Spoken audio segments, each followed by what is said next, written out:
All right, I make it to be 1 o'clock. Welcome everybody to the Standards of Quality Committee meeting. As you know, all of you know, the SOQs are part of our constitutional obligation as a board.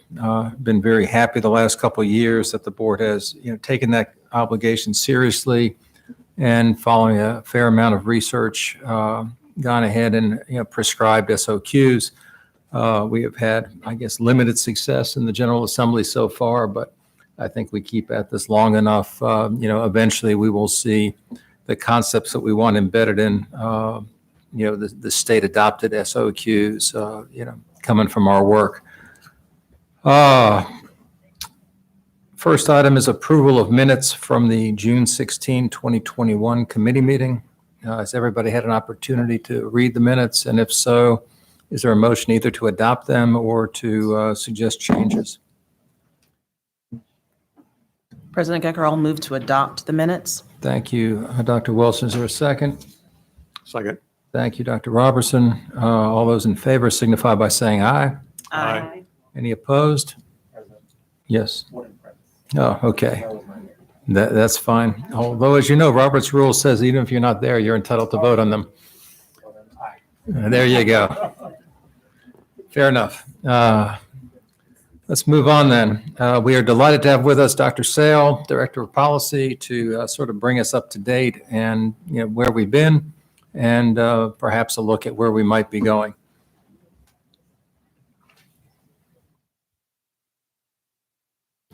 Dr. Stahl, good afternoon. Good afternoon. Am I coming in through the microphone? And this is my first time presenting in this room, so bear with me on technical difficulties, learning all the buttons I need to push. That's all right. All of us forgot what it was like to be here. We had a pretty rocky morning also.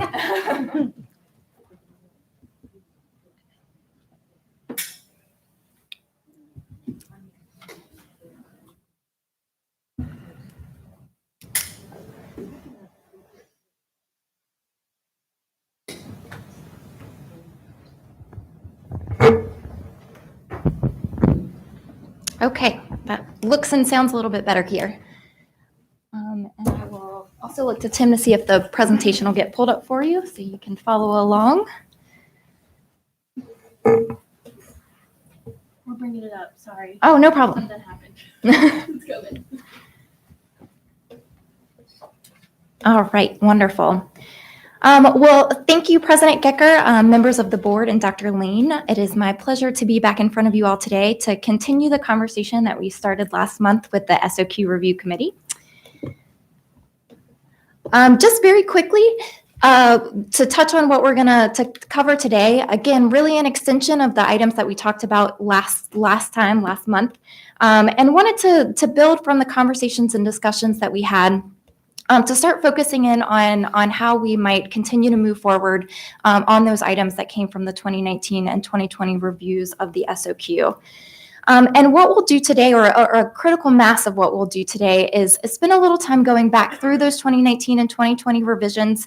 And I apologize for some of the redundancy from the last presentation, but I think it's a useful exercise for us.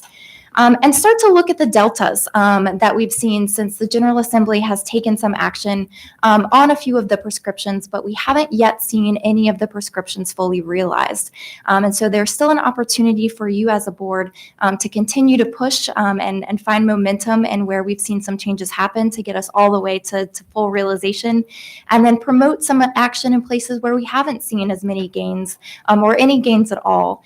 And with that part of the presentation, we'll also look at some of the updated numbers. So since the General Assembly has taken action in a few of those spaces, we will see the cost associated with some of those prescriptions have also changed. And then, of course, over the last 2 years, there has been a good number of work from our stakeholder groups, from our commissions, from other committees and folks, as well as in the agency, that have kind of inspired some ways for us to think about what work we might be doing or other work that we might consider in the SOQ space. So taking a look at what has come from those discussions and what might inform or lend itself to any new prescriptions, whether that be in this cycle or in future cycles. And I will pause there very quickly to see if I'm okay to continue going without my microphone here.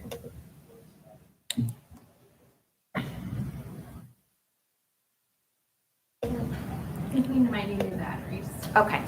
Sorry, they're coming. Been in this room apparently in 18 months, even though we did a test run yesterday.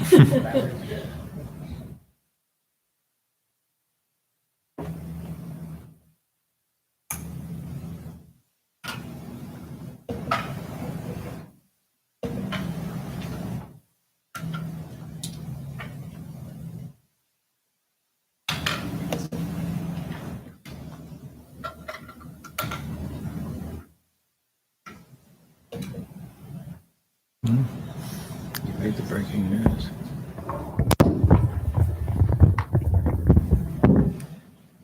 Okay. So we will continue on here again, reflecting on the work that you all did in 2019 and re-prescribed in 2020, and looking at where we started and where we are today.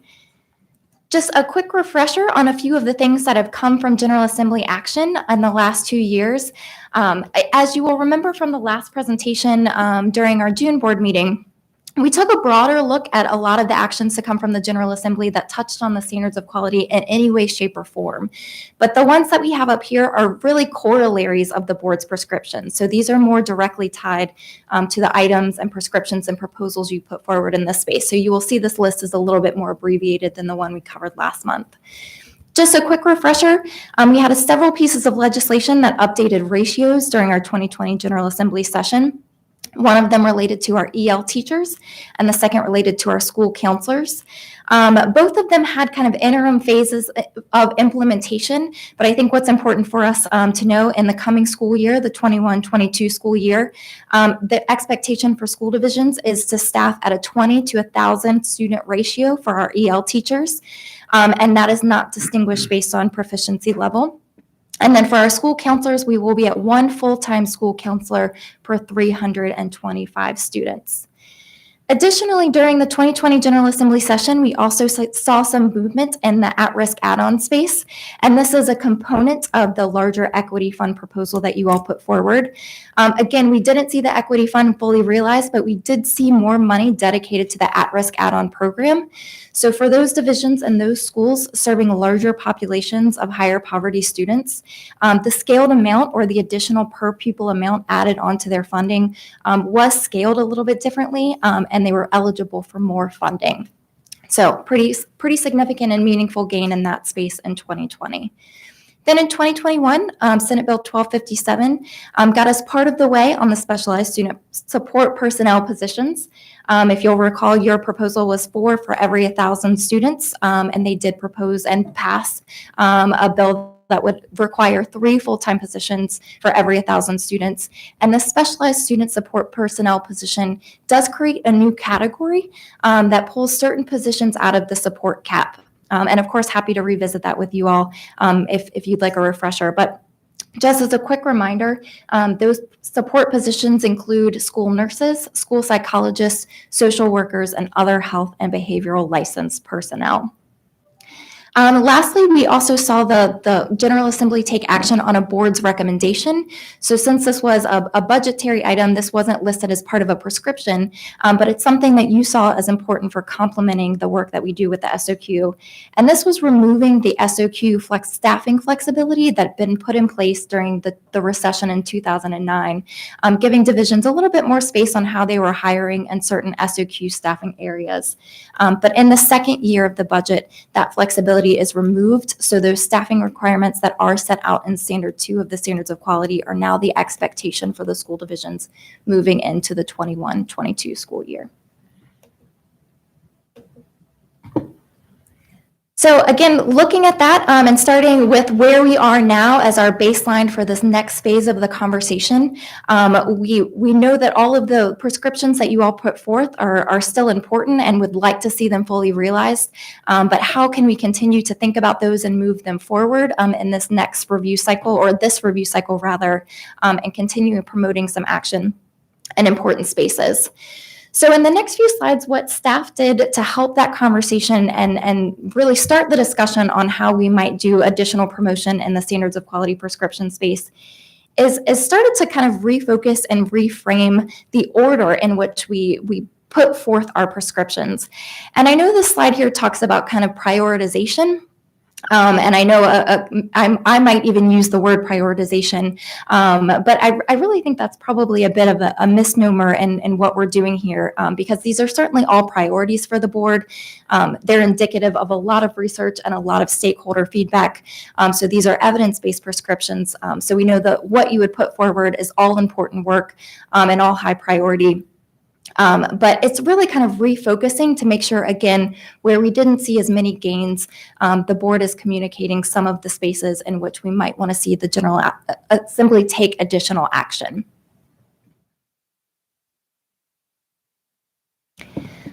So with that, these proposals all look similar or actually identical to what you would put forth in 2019 and 2020, but they're reorganized in terms of how we have them listed. You will also see, as the added column there on the far right, is an updated cost amount. And again, this reflects some of the action that we've already seen from the General Assembly, as well as just changes in some salary costs and estimates that go into these numbers over the last 2 years. So the first one here, we have the equity fund still at the top of the list. And this is really, even though we have seen some changes with the expansion of the at-risk add-on program, that this is a high impact area and has the potential to really make a difference in school divisions and how they're serving their higher poverty students. So again, we still have a ways to go before full realization, with a delta there of 77 million before we saw the equity fund being fully funded. And again, this being a high impact area, keeping this at the top of the list. The next two items and places where we haven't seen any action from the General Assembly are the teacher leader and teacher mentor programs and the principal mentorship program. These are really indicative of the board's focus and emphasis on making sure that we're supporting our teachers as a tool for both recruitment and retention. So making the school environment feel one that's welcoming and has more of a call for folks who want to serve in the school environment, and then providing them the support they need to really grow into quality instructors and keep them in the building and provide quality work environments for them.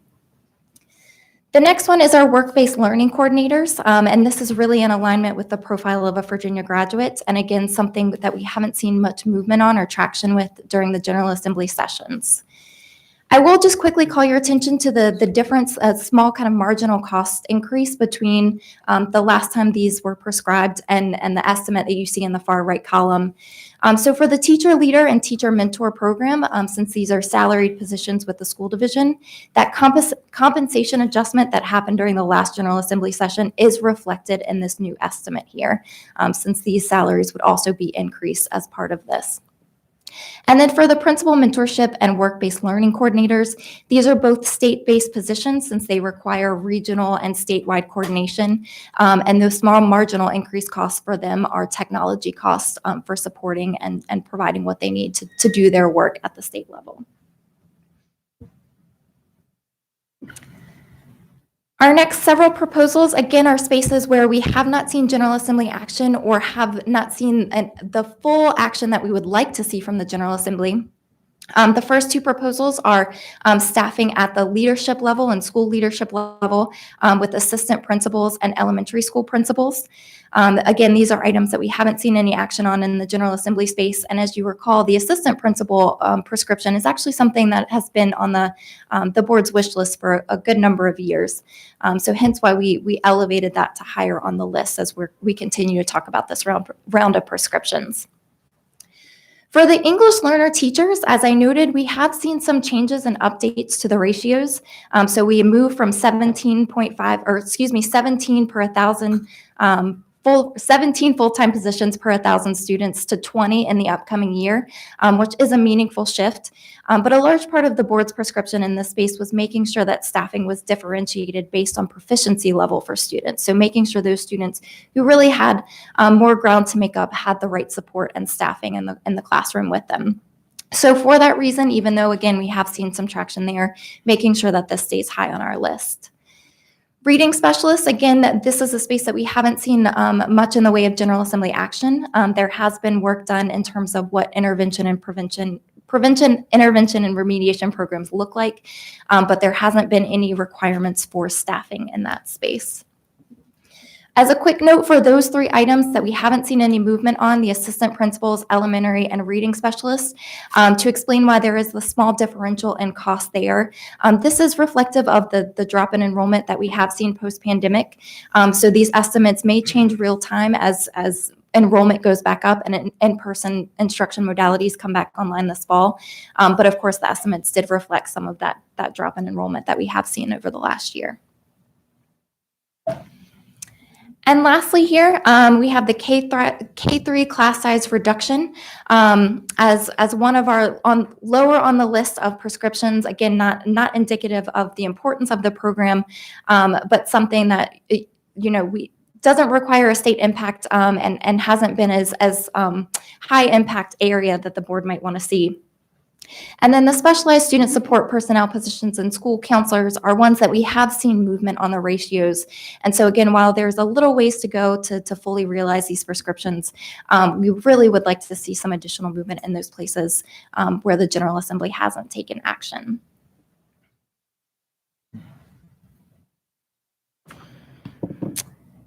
So as I noted in 2021, we did see one of the board's recommendations come to fruition in the budget, which was removing that SOQ staffing flexibility. The board had put forth another recommendation for budget language relating to the support cap. We have seen some adjustments in what the support cap position looks like in the budget since we did create the new specialized student support position. But there is still a cap in place. So for those other positions that are no longer captured in that new personnel category, there are some limitations on how that funding is allocated to divisions. So this is still a recommendation that you may consider moving forward with again this year since we haven't seen any change in that space. And for that reason, we did provide an updated estimated cost on what continuing with that recommendation would look like.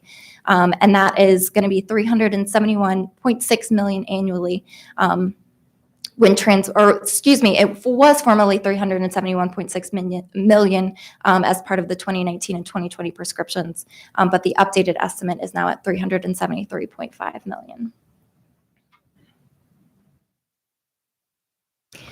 So as I noted before, that was kind of a big part of the discussion that we wanted to facilitate here today with you all. And we will certainly come back to kind of talk through the logic and the reasoning for some of our ordering and have you all reflect on how we've kind of, like I said, refocus and re-emphasize some of the prescriptions there. But based on the discussion last month, you had also requested us to think about some of the other work and feedback and input we've gotten from stakeholders, commissions, work groups, reports from JLARC, and think about how they might inform some new prescriptions for us. And as staff kind of reflected on that work, most of the time we found that many of the prescriptions many of the things that might lend itself for prescriptions didn't have an immediate need and didn't really meet that threshold of being evidence-based. So there were some spaces that we might see and continue to consider in future cycles, but we really didn't have the data, information, or time to evaluate the input, unanticipated consequences, and really have a complete picture to feel confident putting forth recommendations for new prescriptions during this cycle. But some things we might keep an eye on for future review cycles based on feedback, input, and some of the things that have come from our conversations over the last 2 years. One of the recommendations from the JLARC report was to have us reflect on our school improvement plan. And our Office of School Quality is currently working on that, which will be brought back to the board for you all to hear and evaluate and learn more about what that plan looks like. Right now, because that work is underway and that plan is still in development, it may require some additional staffing. That might be a way that we encourage some different staffing at the division level to support continuous improvement and school improvement work. But at this moment, as we develop that plan, didn't want to offer anything prematurely in this review cycle since much of the work in this space is already underway and will really inform our conversation moving forward. And then the next item, wanted to highlight for you all, because this was actually an error of mine from the last presentation and highlighting one of the recommendations to come from the African American Superintendent's Advisory Council that I had mistakenly forgotten to transpose from their recommendation letter. So we didn't have an opportunity to talk about this last time. So I wanted to highlight that one of their recommendations that could potentially impact the standards of quality here is requiring one full-time position for a culturally competent and inclusive practices coordinator in every division. We did go ahead and get an estimate for this, just so we have all of the information as we start the discussion today, which is based on the full-time salary of an assistant principal, because we saw this individual potentially playing an instructional leadership role. And while it would be at the division level and not the school level, we saw many of the responsibilities looking largely analogous. So that's where we looked to base our estimate from. But as you all know, there's a lot of work already underway, and through the Culturally Competent Educators Workforce Bill, the trainings that will come online. And so what we might need or want from this role might be evolving as those pieces come together. And so taking into consideration, again, work being underway in this space, that this might be something that we look at for future review cycles to really evaluate the need at the division level and evaluate what type of role this person would play. And there were a few items that the board had indicated were certainly things that they wanted to consider for future review cycles, but because of the scale of the work that would come alongside these, what we felt was the best kind of action plan moving forward was just to build out what our work plan and schedule for evaluating and taking a look at some of these topics would be. So with that, in September 2021, we plan to bring back a presentation for you all around school construction and school facilities. We know school modernization and school facilities is a topic that you all wanted to take a closer look at to see if the standards of quality might be the appropriate place to address that topic. And we do have staff queued up and prepared to talk about what we currently have for school divisions, which is a guidelines document, talk about how facilities are currently funded, and provide an overview of where we are on current school building conditions. And then the next item was special education staffing. And so with all of the work happening in response to the JLARC recommendation, that their team and Dr. Samantha Holland's team is getting prepared to be able to provide you all a work plan and an update on what some upcoming presentations would look like and get feedback for what would be meaningful and helpful for you all as we consider this as a topic to tackle in the next review cycles. And then the last item, just to quickly address for you all, instructional technology resource teachers has been a topic to come up since the last review cycle, but again this year. Excuse me. And this is one that we want to continue to evaluate. And we will have new staffing data available based on some new legislative requirements that we think will help us, help inform us moving forward. So again, not delaying this one indefinitely, but wanting to make sure that you all have the information that you need to make an evidence-based prescription there.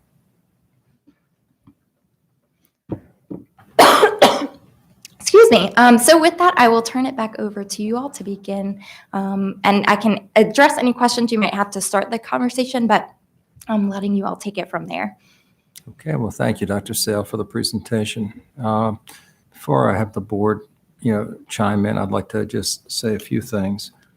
It's clear, I guess it becomes increasingly clear to me when I see sort of the work of the board, under the comp plan from 17 to 19 compressed into, 5 or 6 or 7 different bullet points with dollar signs attached. Perhaps why we have not been as successful as we might like to be, changing hearts and minds in terms of policy. One of the, and we have, some newer folks on the board, one of the things that we set out to do, and I think we're going to need staff's help to do this, is that as we talk about the changes, we also talk about the rationale for the changes. Because here, and frankly, the reception we had at the assembly when, went and lobbied or chatted with legislators was, tell me how much it costs, instead of tell me what you want to do. And although everything we do has got dollars associated with it, really, I think, as a result of the research and work we did, as I said, from 17 to 19, pre-prescription, it could be boiled down to a few fairly simple concepts. Number one, that, not all teachers teach, as effectively at various points in their career. Number two, that throughout the Commonwealth, there is a allocation of teachers such that, in particular, younger teachers tend to be, more inexperienced teachers or teachers teaching outside their endorsed areas tend to be teaching in schools that have lower, a population with lower socioeconomics. The board therefore said, gee, wouldn't it be great if we could incentivize the jurisdictions, because we certainly can't mandate it, but if we could incentivize the jurisdictions to have a better allocation, more equitable allocation of teaching talent throughout their systems and frankly throughout the Commonwealth. And thus was born, I guess, what gets, shuffled into the no impact on the state, the K-3 class size reduction combined with the equity fund.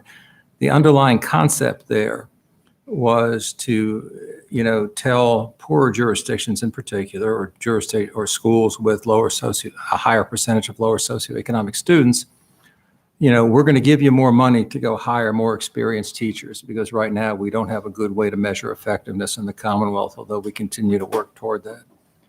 And you're going to have a choice. You can either use that money to hire more, experienced teachers and, keep class sizes roughly where they are. Or if you're going to use more inexperienced teachers, you can use that money to reduce class size. That's sort of the underlying concept there. And honestly, and this is not about how you did it, this is how we did it. The thought process behind that recommendation does not come through when it's stated in this way. And I think it's important because, that people understand, everybody says, well, all they want to do is spend more money. I read the press and the first thing that comes is, Board of Education wants to spend an additional 800 million or an additional $1 billion.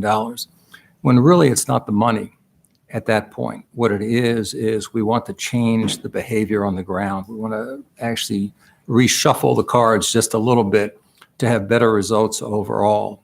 And the money in part drives that for sure.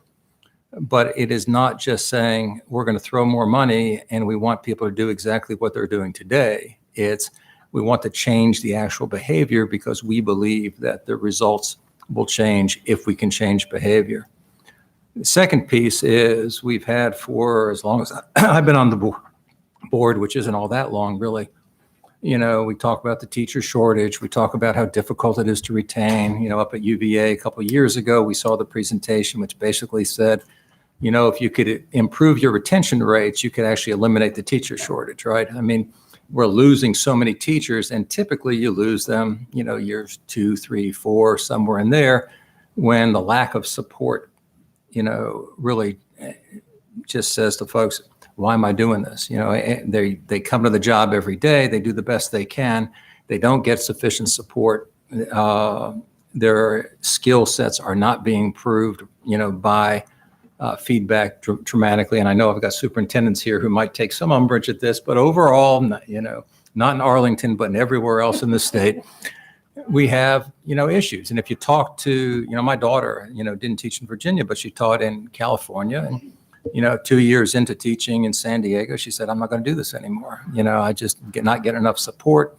I've got friends, neighbors here, same kind of thing. You hear it enough to believe that it's true. The concept behind the mentorship was twofold. Number one, improve teaching skills. And number two, reduce the number of people leaving the profession with the goal of having our schools fully staffed. Mm-hmm. And again, it doesn't really come across to me as we read just the numbers that that's what we're looking to do. And none of this, as you know, Leslie, is criticism of this. This is, in fact, how we have presented it for a couple of years. What I want is some help, recrafting how we present so that people understand this is not about the dollars. It is about the policy. And finally, I will say, and then I'll, ask the rest of the board for comments, as we looked at the research, and if you look at the, comprehensive work plan, item 2, it was teachers and building leadership. Principals clearly matter. Principals, create the environment for teachers. The strength of the principals clearly gets reflected in student outcomes, which is what we're interested in long term. We need to be much more clear, I think, about why the principal mentorship program and frankly, principal training is important to where we're headed. You know, I've said this 1,000 times now in the last 6 years. All I really care about are student outcomes, right? I mean, at the end of the day, what we're looking to do here is drive better student outcomes. And how we reshape the system to do that is what this is about. And what the prescriptions, you know, what the SOQs that the board did were really 100% about doing those things that we think need to be done to improve student outcomes. You know, as I said, this is our constitutional obligation to prescribe. It is the General Assembly's constitutional right to trim. But I don't want to keep being in this cycle where the dollars get trimmed and the policy gets ignored. I would be okay with implementing policy even piecemeal, that is, you know, scaling it up. But to continue down the same path is what I would like to see us change as we move through. And that's about all I've got to say on this. So anybody else?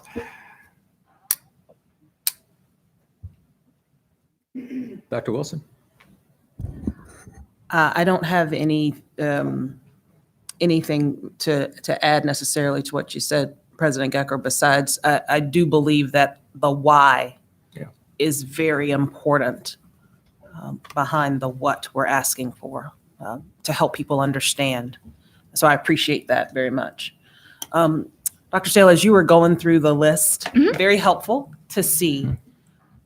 Would you, and at the outset of the presentation, you were careful to, I guess, frame the idea that this, while we are using the term priority, it's not necessarily kind of a hard and fast priority. So I guess I'd like to hear a little bit more about, you explain, as we've lined this out,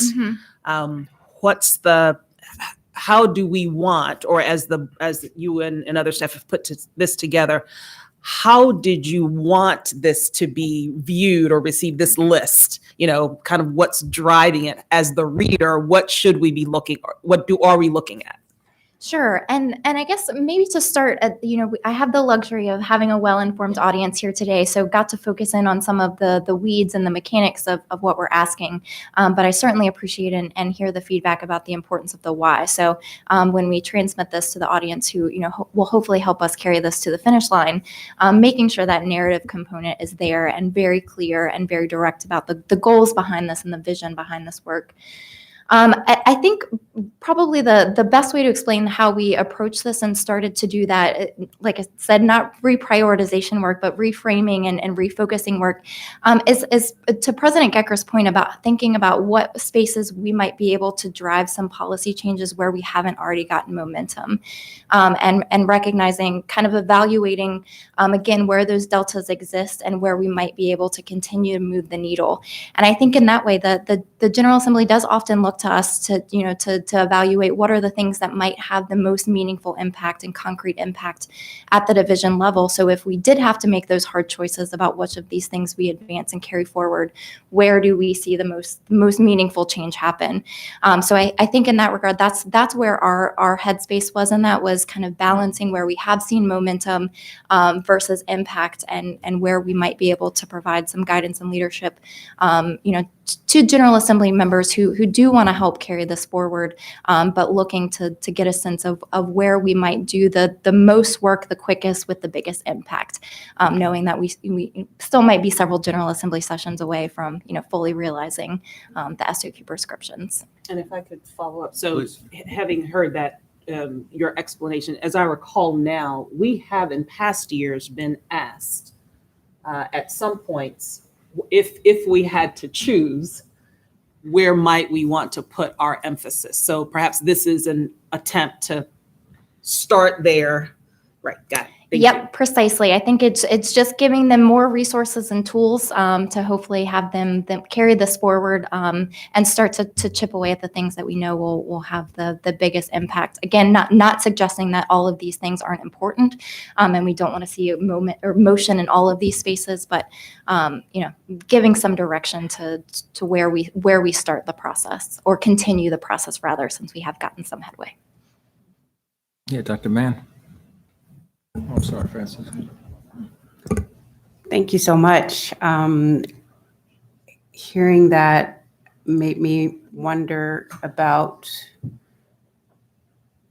what can we do that would have the biggest impact based on the momentum that we are experiencing.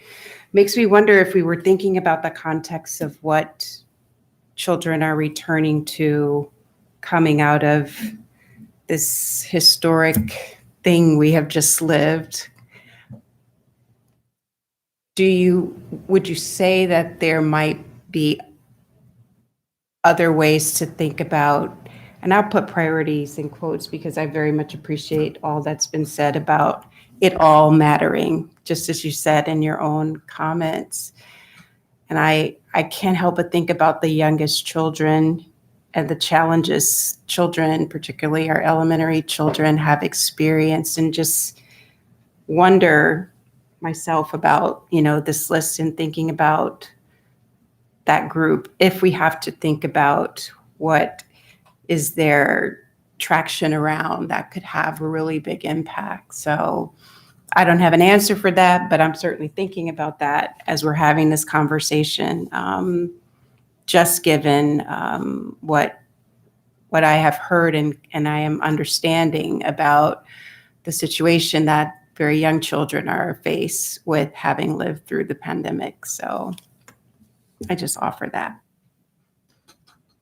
Dr. Duran. Just a follow-up question on the English learner and action that was taken. And was there, and maybe it's connected to the why as well, conversation, was there any feedback in terms of why they didn't choose the additional recommendation around by level? Is there something more we could have provided in the why and differentiating why that is so critical? Or do you have any comment on that? Unfortunately, don't have any context on why the proficiency level didn't get included in the proposal to change the ratios. But again, that certainly can be something that we really draw out as part of that narrative piece as we think about continuing to move these proposals forward. Thank you. But unfortunately, I don't have more context. Ms. Holton. So just to respond to your general comments, and then I think it might be helpful for us to at some point go through these one by one. But I am in agreement that we need to think about a different approach on messaging.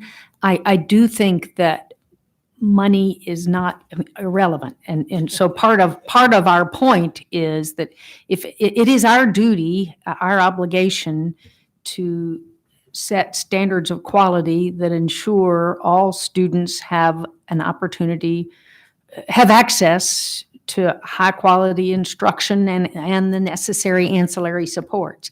And part of our overall evaluation is that the current SOQs as funded are not meeting that standard.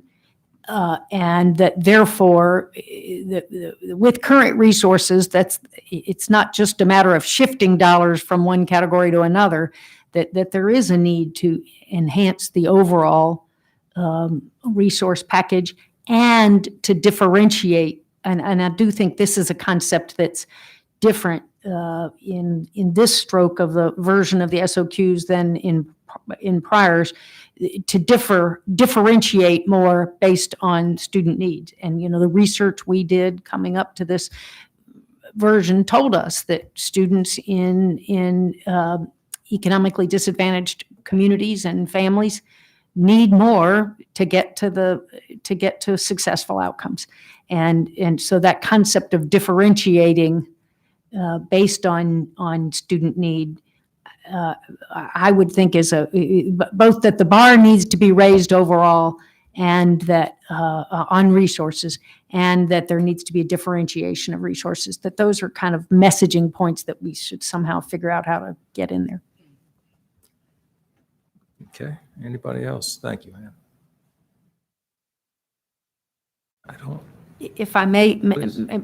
so at some point, may I suggest that we do walk through some individual ones? And I'd be happy to start with a comment or two on ones that are the ones that I have questions for Leslie on and/or that might be worth how could we discussing. possibly turn that down? Yes, of course. Well, so I'll toss out, I've got a couple, I mean, I think we ought to think about whether to back some off.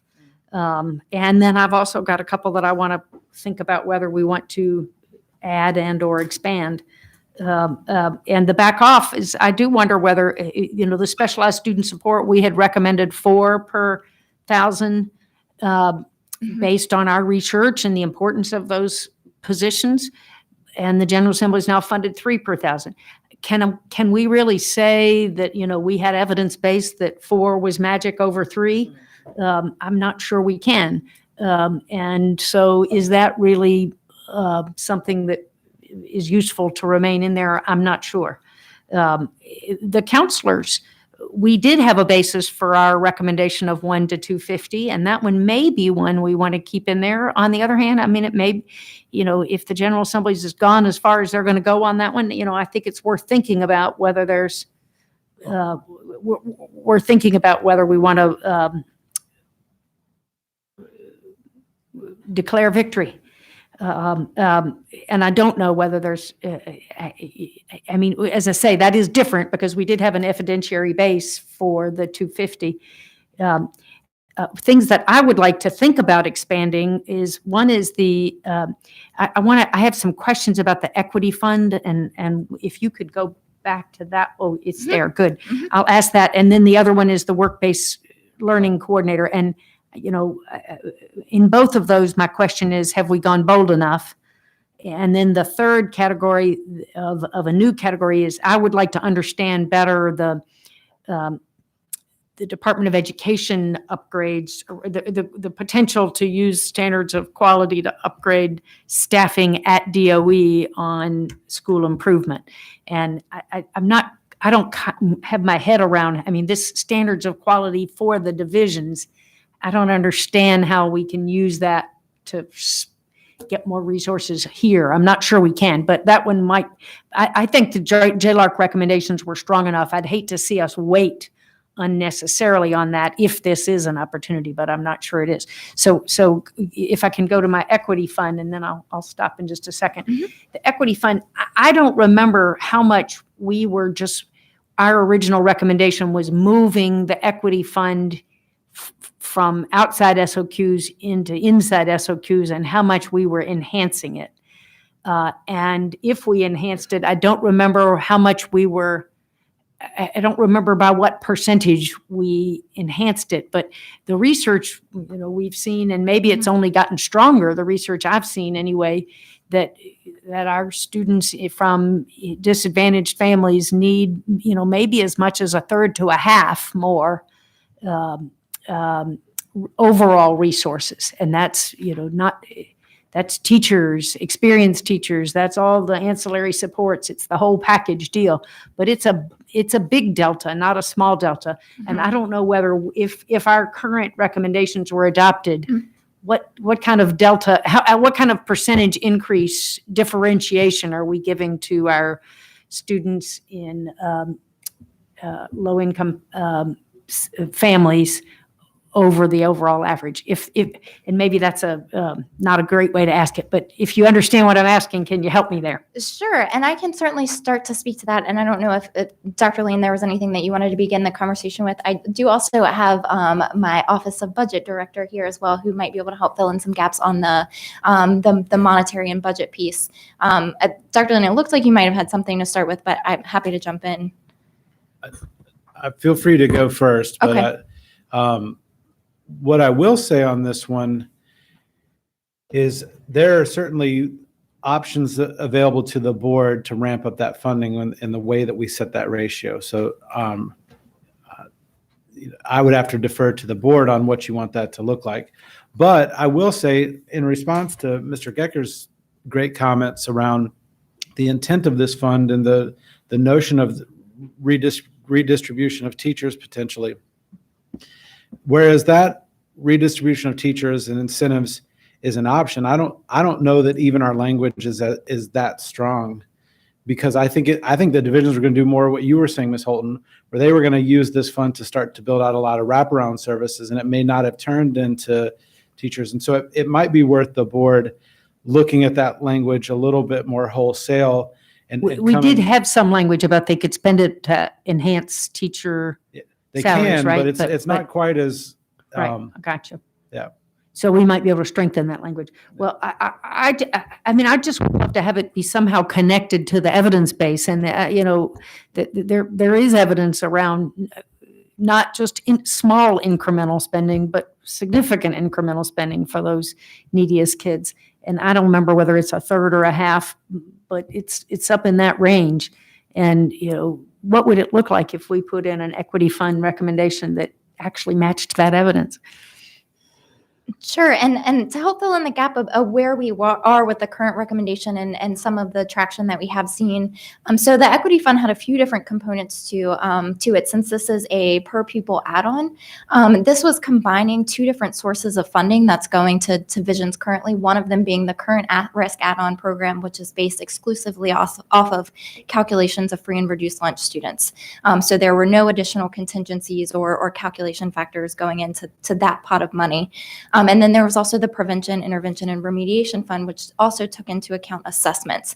And so in doing so, that particular pot of money kind of saw a little bit, not as wide of a variation between how that money was being directed to, more wealthier school divisions versus those who are serving higher poverty students. So we didn't see quite the same scaling and differentiation on that bell curve when you added in that assessment component.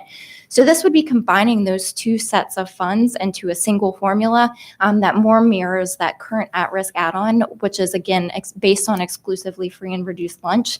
So in that way, the funding was finding its way into more targeted to those school divisions that were serving the higher poverty students and not accounting for any other variables that may adjust those numbers. And the difference between what the at-risk add-on program was, so we saw, again, a significant jump in 2020. So I have the numbers in front of me somewhere. In 2018, the percentages, it's on a scaled basis, depending on your percentage of free and reduced lunch. In 2018, that number was 13% in the first year, 14% in the second year. We saw a bit of an increase in 2019, so it went up to 14.5% to 16% in the second year. So this is the highest end of the scale, the most you could get as a per pupil add-on. In 2020, we saw that jump go from 23 to 26 in the first and second year, respectively.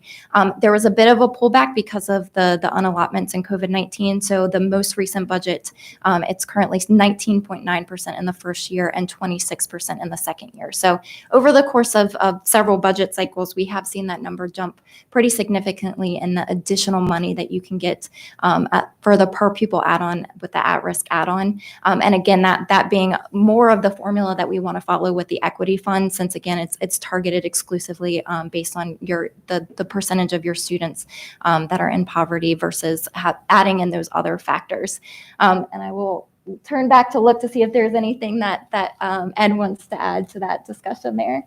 While he's walking up, so just if I understand, at year 2 of the biennium, if the current budget stays in effect, students who are eligible for the at-risk add-on, the division would get a 26% bump. Well, that's not the right way to say it. The SOQ amount for those students would be a 26% bump over the allotment for other students. Yes, up to 26%, depending on the percentage of students with free and reduced lunch. So it is a scaled number depending on that percentage amount. Oh, sure. Good afternoon. President Gecker, Dr. Lane, members of the board. My name's Ed Lands. I'm the Director of Budget here at the department. I'll see if I can fill in a couple of gaps. Yeah, the add-on, the current add-on program does provide up to a 26% increase over the basic aid per pupil amount, just the basic aid per pupil amount. There are several other per pupil drivers within the SOQ, but basic aid per pupil amount serve as the basis for that add-on. Currently in the board proposal, I heard a question earlier related to what's happening in the equity fund proposal versus the current at-risk and PIR programs. What's generally going on here is the methodology recommended by the board back in 2019 has actually changed really the focus of the calculation, whereas previously it's on a per pupil amount. The board switched it to a positional add-on. So what the current formula is really doing is calculating add-on positions and then converting those to a dollar amount based upon funded salaries, benefits, and in the case of FY22, a 5% compensation supplement. So what's going on here is that when we perform the calculation as recommended by the board, the amount that, pardon me, the amount that is calculated is approximately $430 million. However, the other portion of the board recommendation is to remove the existing at-risk and prevention, intervention, remediation programs, which pulls back about $350 million. So you wind up with a statewide net effect of around $77.9 million. And that's going to be, those variances are really going to be very different based on your particular school division. And again, another thing to keep in mind is that the existing range for the at-risk add-on is a minimum of 1% and a maximum of 26%, whereas the board recommendation for the equity fund is a minimum 10% add-on and a maximum 65% add-on. So it's a really pretty sizable methodology change, although it looks similar. So, Well, again, go ahead. Ms. Holden, that research that you were suggesting that might cost a third to half more, the board took that into account in 2019. That's why the range was ramped up so high.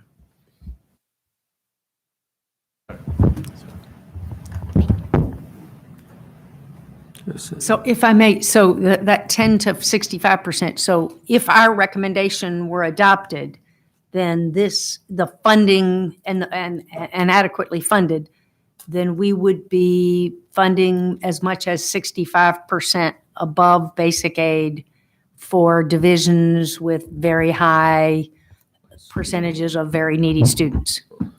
And whereas where the General Assembly has gotten themselves to is a big movement from not that many years ago, it was at 13%, but now it's at 26%. But we would be taking it up to yet again a doubling of that at the upper end. Yeah, and again, it's important to point out the shift of focus of the board from the 2019. That's correct. Whereas the current at-risk program is a per pupil amount add-on. This is a positional add-on. That's how it's calculated in the board proposal. Not So it's a always little- calculated that little way, different. but we require essentially that schools with varying percentages of lower socioeconomics end up with those positions. It's not divisional. That's correct. And And again, the add-on that's being tacked on to positions is based upon your free lunch rate, which is what's scaling between the 10 and the 65%. So I believe the minimum Falls Church at the minimum would be getting the 10% add-on. And I believe it's Petersburg that's showing the 65% increase. Yes. But again, just to be clear, would require either the additional positions to be at the higher poverty schools, or using that same money to hire more experienced teachers. Right. I believe those are the prescriptions. Yeah. The uses of it are pretty flexible, but As there a- was a contingency about grouping experienced or inexperienced teachers in any certain school, so that your quality of instructors are going to the folks that need it the most. Well, when you say they're flexible, I thought what we had built in were various, maximum class sizes essentially, unless they use the money specifically to hire more experienced teachers for those schools. And what I mean by flexibility is in terms of it can go towards staffing and teacher recruitment and retention. It can go to prevention, remediation, intervention programs. So the equity fund, the uses of it were fairly flexible. Yeah, the equity fund, but not the board's prescription. No, the equity fund money is much more flexible, as I understood it, than what the board had prescribed. If the SOQs the board prescribed were adopted, I thought we had to dedicate that money into poorer schools. Well, and I thought, yes, it was by school rather than by division, but I don't think it was telling them they had to spend. So for instance, a lot of those funds are currently used to purchase services from external providers, maybe vendors, et cetera. Oh. They could still do that. yes, and that's my understanding of what I had read of kind of how we came to be at the equity fund prescription and how we have it worded in the current red line document for the SOQ prescriptions.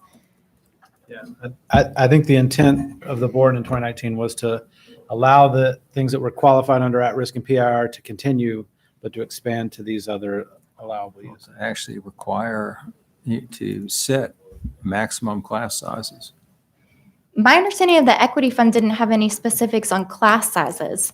There were contingencies for making sure, again, inexperienced and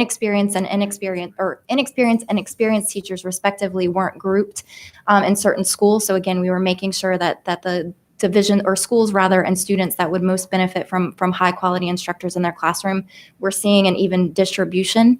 But there were my understanding of rereading the language was that there were no class size maximums. The SOQ staffing ratio would still apply. It was about a teacher experience.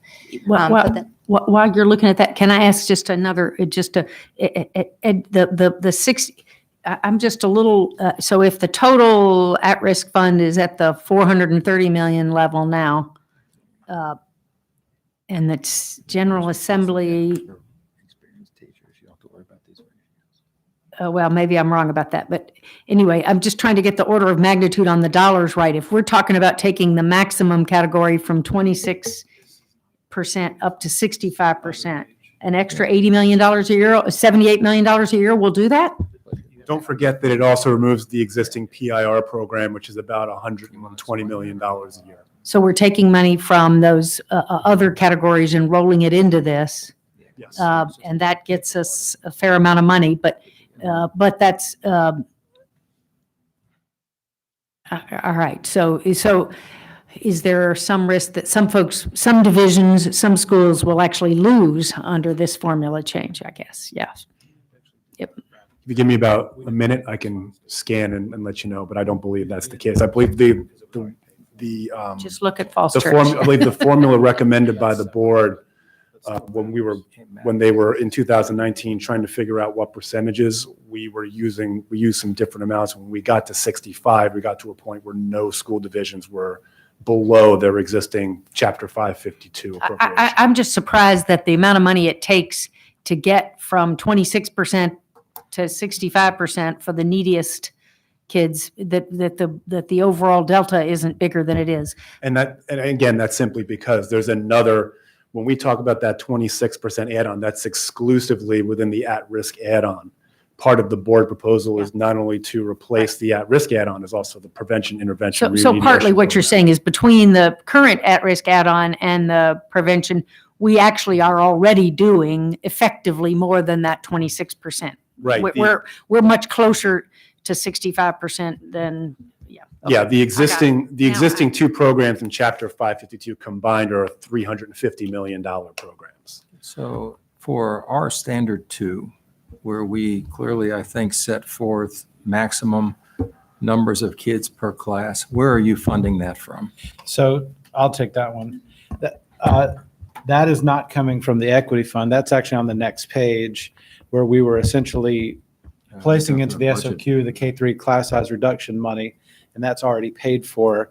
So yes, it's true that we're mandating certain class sizes, but that is paid for in a separate fund. We did not braid those two together into the equity fund. But the policy matters because it does require then that they actually mandate that, it mandates those ratios and they cannot turn the money down. We actually do have some school divisions that from time to time will turn down that money. And a distinction there too, moving it into the SOQ it is codified language, and with the budget being up for review, every year, the potential for that incentive program to be taken off the table, it's a little bit more vulnerable in the budget. Of course, it doesn't have to be codified, right? I mean, in the first 10 years of the Virginia Constitution, the modern Virginia Constitution, they didn't codify the SOQs. Sure, and I think just as we think about the SOQ and the current codified form, by shifting it over to the SOQ, flagging the importance of using the incentive money, recognizing, some of the value of having lower class sizes at those lower level grades, and further cementing that as a requirement for divisions.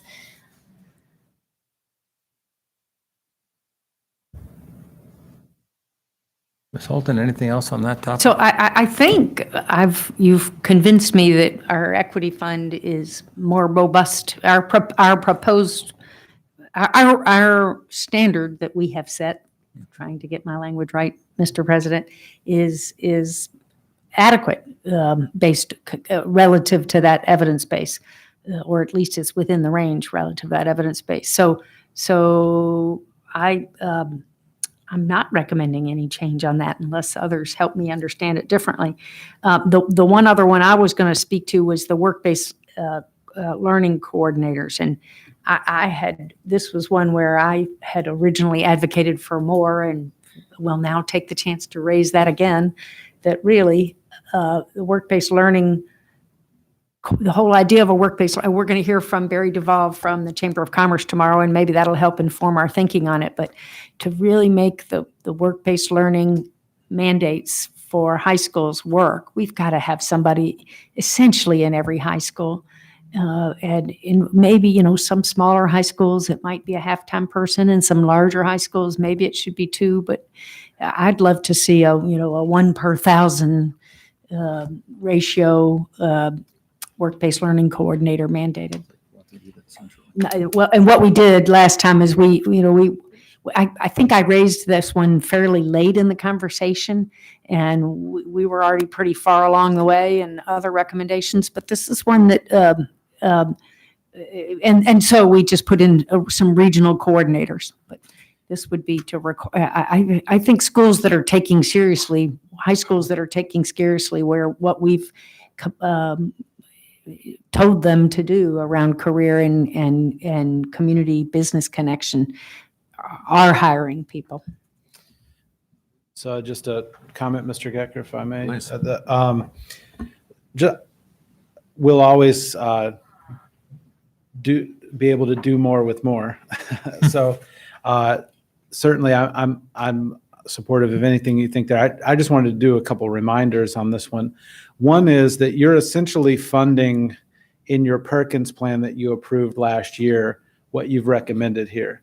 And so the reason we haven't really pulled this one off yet is because that Perkins fund is like the K-3 class size, subject to revision from time to time. And so, making some permanency out of this one is important to us. In terms of what would be needed at the high school level, and I would limit it to high school, not a general 1 to 1,000, but if you were going to use a ratio like that, I would use high school ratios. I would say that if we were going to go that route, I would want to have the board do a little bit more research on that. But I would also suggest that it be broader than a work-based learning coordinator. We've seen some benefits with, career coaches maybe combined with work-based learning if we got to the school level. And then keep in mind that we did go with the regional model, and this SOQ did intend to fund positions at the DOE. And that's partly, I think, where JLARC followed on thinking the OSQ might be considered in that same type of movement. So we have some precedent for that. And I can get into, I know that was another one of your questions. I can get to that one later. But I would see that what you're recommending being more robust as being something we should look at. But I would not change what this is in that context. I would think differently about what you really want in that high school. Because I think we're still going to need, the idea of the regional coordinators was that you're looking at job data in, I'll use localities that I work in, Goochland, Louisa, Powhatan, all together. It's the same data, yet you see vastly different CTE programs in a lot of those localities. And how could we coordinate a regional solution to bringing business strategy into job training at the high school? Gotcha. I still think that's part of your necessary. point is that the regional coordinators is not a substitute. it's independent of, and maybe we need both and, the high school-based coordinators. And I accept the friendly amendment of it, not just being work-based learning, but work-based / career coach. And for what it's worth, I'll just say, it's almost a way to think, if we back off on our school counselor recommendation, the difference between the 325, one per 325, one per 250, this is almost a different way of describing an extra counselor for each high school. And I had not jumped in on a response to thinking about that. As it relates to a couple of these where we did some partial funding, I would not assume that the General Assembly was done, that they were satisfied with 3, that they did 3 because it's maybe what they felt like they could do, and they really did want to get to 4. And I think with counselors, it's the same thing. I think that you could potentially look at backing off on the counselor piece at elementary and middle, but the 250 to 1 in high school is a pretty important ratio when you think about the responsibilities and prepping students for college and everything going on there. And I'm sorry, and then but maybe we keep to our 1 to 250 recommendation on counselor and describe that person as helping address the work-based learning career piece. Sure. Dr. Duran. I just wanted to come. I would not be supportive of reducing the counselor. I think we have a lot of research that talks about the need for that 1 to 250. And at the elementary, really what we're seeing now, even more so, the social emotional learning needs and how counselors can really support that, whether it's in the classroom, connecting with resources in the community. So that 250, we didn't select arbitrarily. That came from some research showing the need for that. And I think defining it for elementary now, even more so than ever, what we're seeing coming out of the pandemic, it's a real need. Even 250 is a stretch in some cases. So I think I would just advocate to my colleagues that we keep that. And I do agree with what Dr. Lane was saying, and I followed some of the conversation at the General Assembly. People wanted to do more, and it was just a priority at the time, right? But I think that they understand and are even seeing more and more the need, the General Assembly, for why this is so important. Okay, anybody else? Just a minor, No, yeah, of course, Dr. Wilson. just a minor suggestion on slide 10, where we talk about the recommendations from the AASAC. Mhm. I think the way we want to word that is to require every division staff one cultural competence and inclusive practices coordinator, because the way it reads right now is we have one person who's culturally competent in the division, and that's not really what we want. Sure, I can make that adjustment for future discussions there. Thank you for catching that. And Mr. Gecker, I just had one last comment. This one I promise will be quick, if I may. Sure.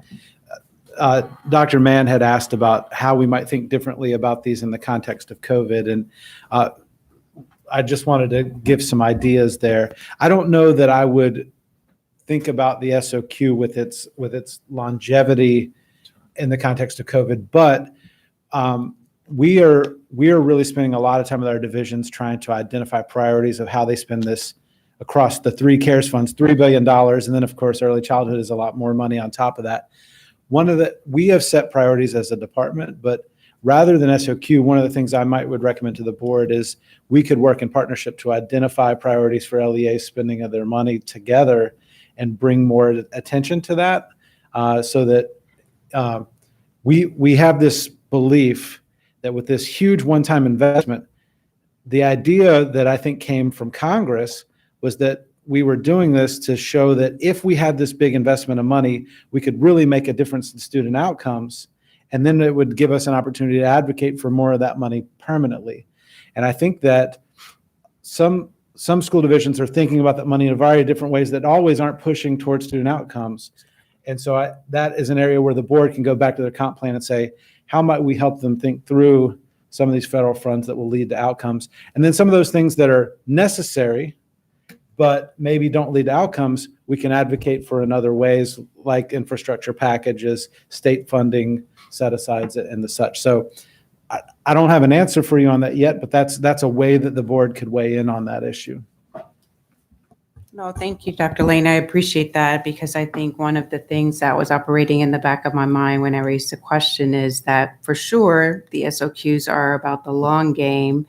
And if there is momentum in certain areas because of the pandemic and there's the permanency path with SOQs, it's really trying to not lose the opportunity to drive in that direction because there are areas that have some pretty acute needs. And Dr. Duran's reference to social emotional learning and just the overall emotional climate of what classrooms feel like and teachers feel like operating in these spaces right now. So the mentoring and those elements that might lead to retention, those are all things that we don't want to miss the boat on really pressing for because we don't want to see a mass exodus. We already are facing a crisis in public education with respect to having access to quality educators. And let's make sure to use that leverage point too, as we're thinking about if we have to prioritize and where's the leverage using that lens. Okay, Dr. Robertson. Slide 11. I know it's about preparing for future review cycles, sure. and I think that's what's highlighted there, particularly as it relates to, I guess it's slide 12. Slide 12. Highlighting the review of school facilities. I do hope that much of the content that Dr. Lane shared at the Commission on School Modernization is going to be highlighted in this presentation because it was very effective and it was well developed, and I believe will help paint a great picture for the board as we consider that. Thank you. Ms. Holton. So just to circle back on I'm comfortable with the recommendation that we maintain the 1 to 250 on counselors. I'm just frankly thinking of how we communicate the need most effectively. And I wonder if we could, on the school counselor recommendation, think about including some language, school counselors to include work-based learning, career coaches at the high school level. This is essentially a language thing. But that might help clarify the need. So that's one thing I'll toss out there. And the other is just revisiting back to where the specialized student support personnel. I'm tossing out the suggestion that perhaps we consider withdrawing the recommendation of 4 per 1,000 in light of the General Assembly's accepting 3 per 1,000, enacting 3 per 1,000. Again, the 3 to 4, I don't know that they were done, but understand if that's where the board wants to go. On the counselors, before you add any job responsibility, I would really encourage us to bring in VSCA or someone just to talk to you about that before you accept that. Okay, and we will have another shot at this anyway.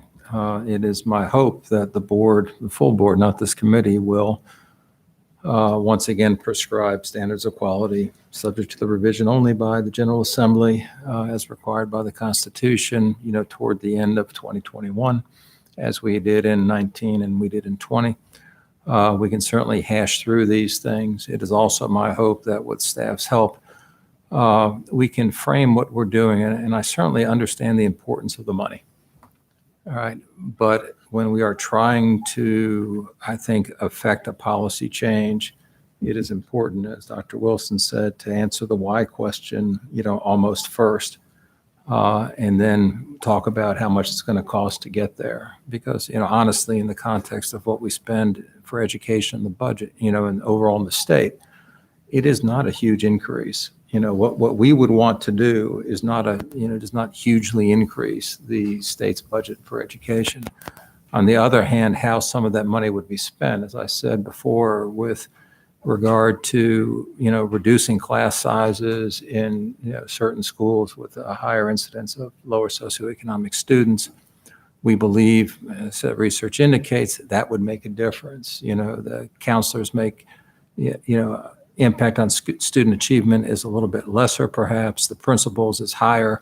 I mean, we can talk through the research and the effect size of each of these proposed changes if it comes down to we want to actually, prioritize. I was certainly heard to say during the assembly session that, standards of quality are like my children.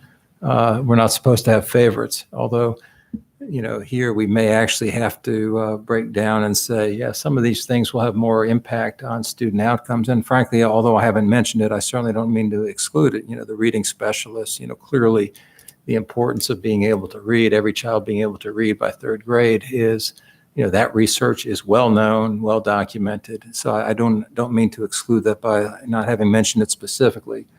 The overall point being that when we list things this way, to me, we lose sight of the systemic changes we're looking to make.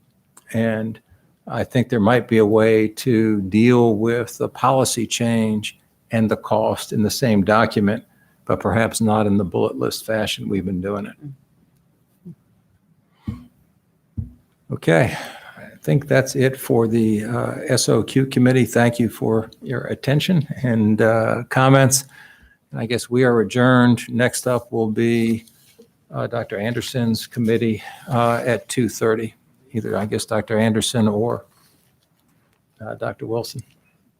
So thank you all. Thank you.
Everyone, thank you all for joining us today for the meeting of the Special Committee to review the standards of accreditation. I am not Dr. Anderson. She, though, is on the line participating offsite. So Dr. Anderson, welcome. I'm looking up in the air as if you are there. Thank you for joining us. We're delighted to certainly be back in this room live and to be able to feed off of one another's energy as we continue this important work. And also welcome to those who are joining us via YouTube. I'm pleased to report that on Dr. Anderson's behalf, we are in the home stretch of this work and thank the committee very much for all of the dedication and focus you've provided over the last many months that have brought us to this point. Over the few months that we have ahead of us, we will be wrapping up our work and making recommendations to the full board for proposed changes to the standards of accreditation. Our conversation that we had this past June helped provide VDOE staff with direction on specific substantive edits based on our work and discussion over the past year. Before we move into the presentation that Dr. Stahl will lead us through in the committee's discussion, it's our hope that committee members have had the opportunity to review the minutes from our June meeting. And if so, I'll entertain any changes or revisions to those minutes. Not hearing any of those then, or if I don't hear any of those, then certainly a recommendation or a motion rather to approve the minutes from June 16, 2021.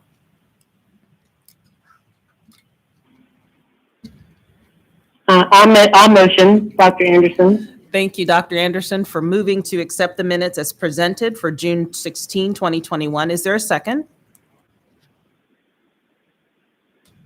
Not everyone at once. That's okay. You can still. I will second. Thank you, Dr. Duran. All in favor? Aye. Any opposed? Thank you. Those minutes will stand approved. We do have time here in our agenda for public comment. And so at this moment, if there's anyone here who would like to address the committee during public comment, we ask that you would raise your hand and we will certainly recognize you. Thank you, sir. Please come forward. The podium is here. You are welcome to come to the podium. And we would ask, sir, that you provide us your name and then spend 2 or 3 minutes with your public comment. My name is Christian Agarwal, and I'm a school board member in the city of Columbia Heights. This is my first meeting attending live, and I'm really delighted to see everybody here. So my comment is related to the initial initiative of 5C was launched, I think a few years ago for a graduate profile, for a senior graduate profile. So I'm just wondering that how that particular concept the school board is going to perpetuate in the school division. Is it going to have the same design, or is it because of these new challenges which are coming in that 5C concept would be given less priority? Thank you, sir. Sir, for our minutes, would you mind spelling your last name for us? My last name is Agarwal. It's Agrawal. Agarwal. Thank you, sir. We will have someone on staff who will respond to your question regarding the 5 Cs and how its implementation will move forward. Thank you so much for being here, and welcome to the School Board of Colonial Heights. Thank you. Anyone else? Seeing no one else who would like to speak during public comment, I'd like to move then into our specific items for this afternoon's agenda, finalizing the proposed amendments to the standards of accreditation. We're pleased to welcome again Dr. Leslie Stahl, VDOE Director of Policy. Dr. Stahl will be walking us through a series of pending decision points with her presentation today. And again, I'll emphasize decision points. Those decision points include action items outside of regulatory language changes that support the standards of accreditation, technical edits that clarify existing provisions in the SOA, and substantive edits the VDOE staff and stakeholders have provided. After each section of the agenda, Dr. Stahl will take a moment to pause to allow us as committee members to raise questions and to have discussion. As a committee, it is certainly critical that we reach some level of consensus today to each of the decision points so that we allow the VDOE staff to bring forward final recommendations to us at our meeting in September for consideration and approval. Additionally, staff will take these decision points forward to stakeholders during the month of August to ensure public engagement on each of them. For committee members and the public, you do have a red line document with specific language changes that accompanies this presentation in the materials that are found online. At this point, I will turn the presentation, or the podium, I should say, over to Dr. Stahl to walk us through each of those decision points. Dr. Stahl, welcome again. Thank you. Thank you. Thank you, Dr. Wilson. I feel like I hardly need to make a presentation. That was very thorough of an overview of what we're going to be tackling here today. So now nearing, I guess, almost a year or a little over a year of this committee's work, we've had the opportunity to hear from a number of stakeholders and panel discussions, from staff presentations, a number of different inputs and things for us to consider. And so this presentation, in a lot of ways, is a synthesis of that work and where the board discussion has taken us, and reflecting on those outstanding decision points, as Dr. Wilson mentioned, that will be critical for us to finalize as we move into the next phase of this work and finalize this initial phase of regulatory action, as well as action items that exist outside of the SOA. So there are a few different things we'll be tackling and addressing here today. As we were putting together this presentation, we found ourselves kind of organizing the decision points into 3 different buckets, and that's how we'll talk about the different items here as part of this presentation.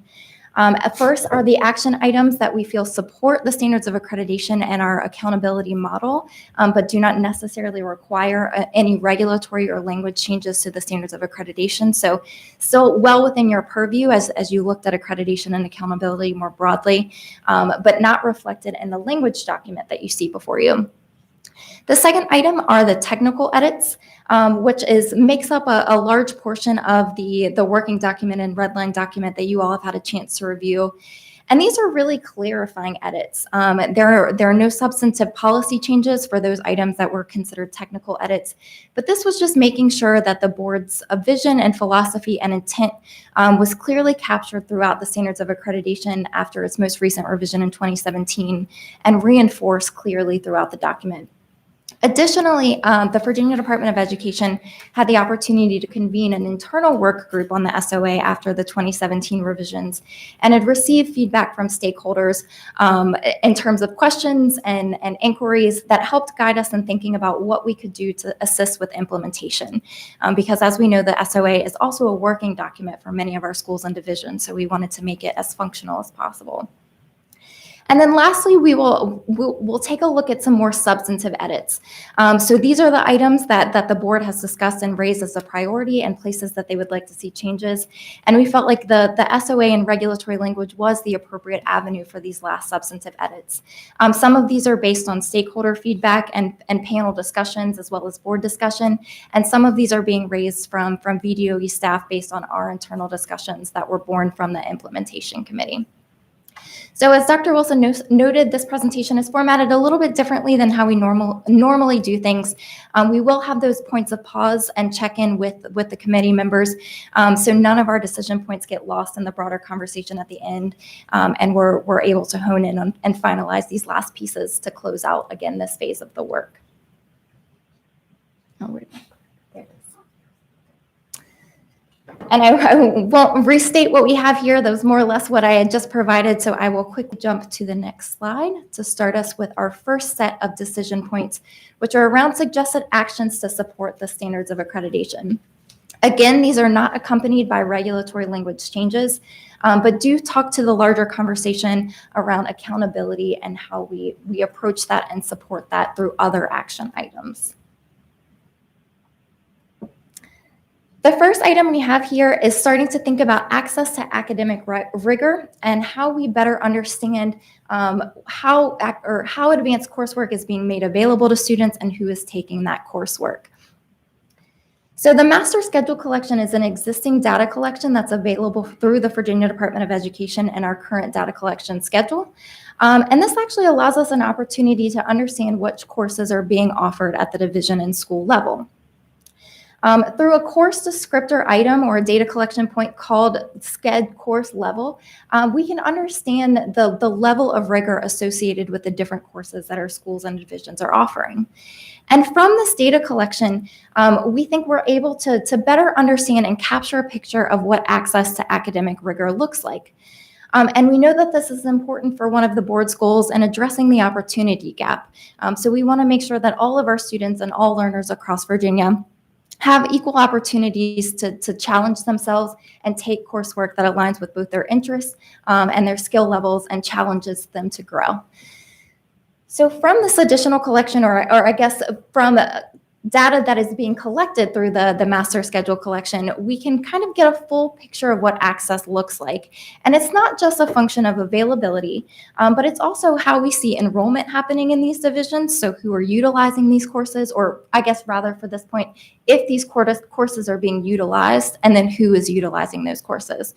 So we get to see what we consider 3 dimensions of access as we think about academic rigor and advanced coursework. Again, to hit the highlights, that looks like availability, enrollment, and the demographic of who is taking those courses. So we have let school division know that this is going to be an important data point for this year, that the board has expressed interest in understanding what academic rigor looks like and what access looks like in those spaces.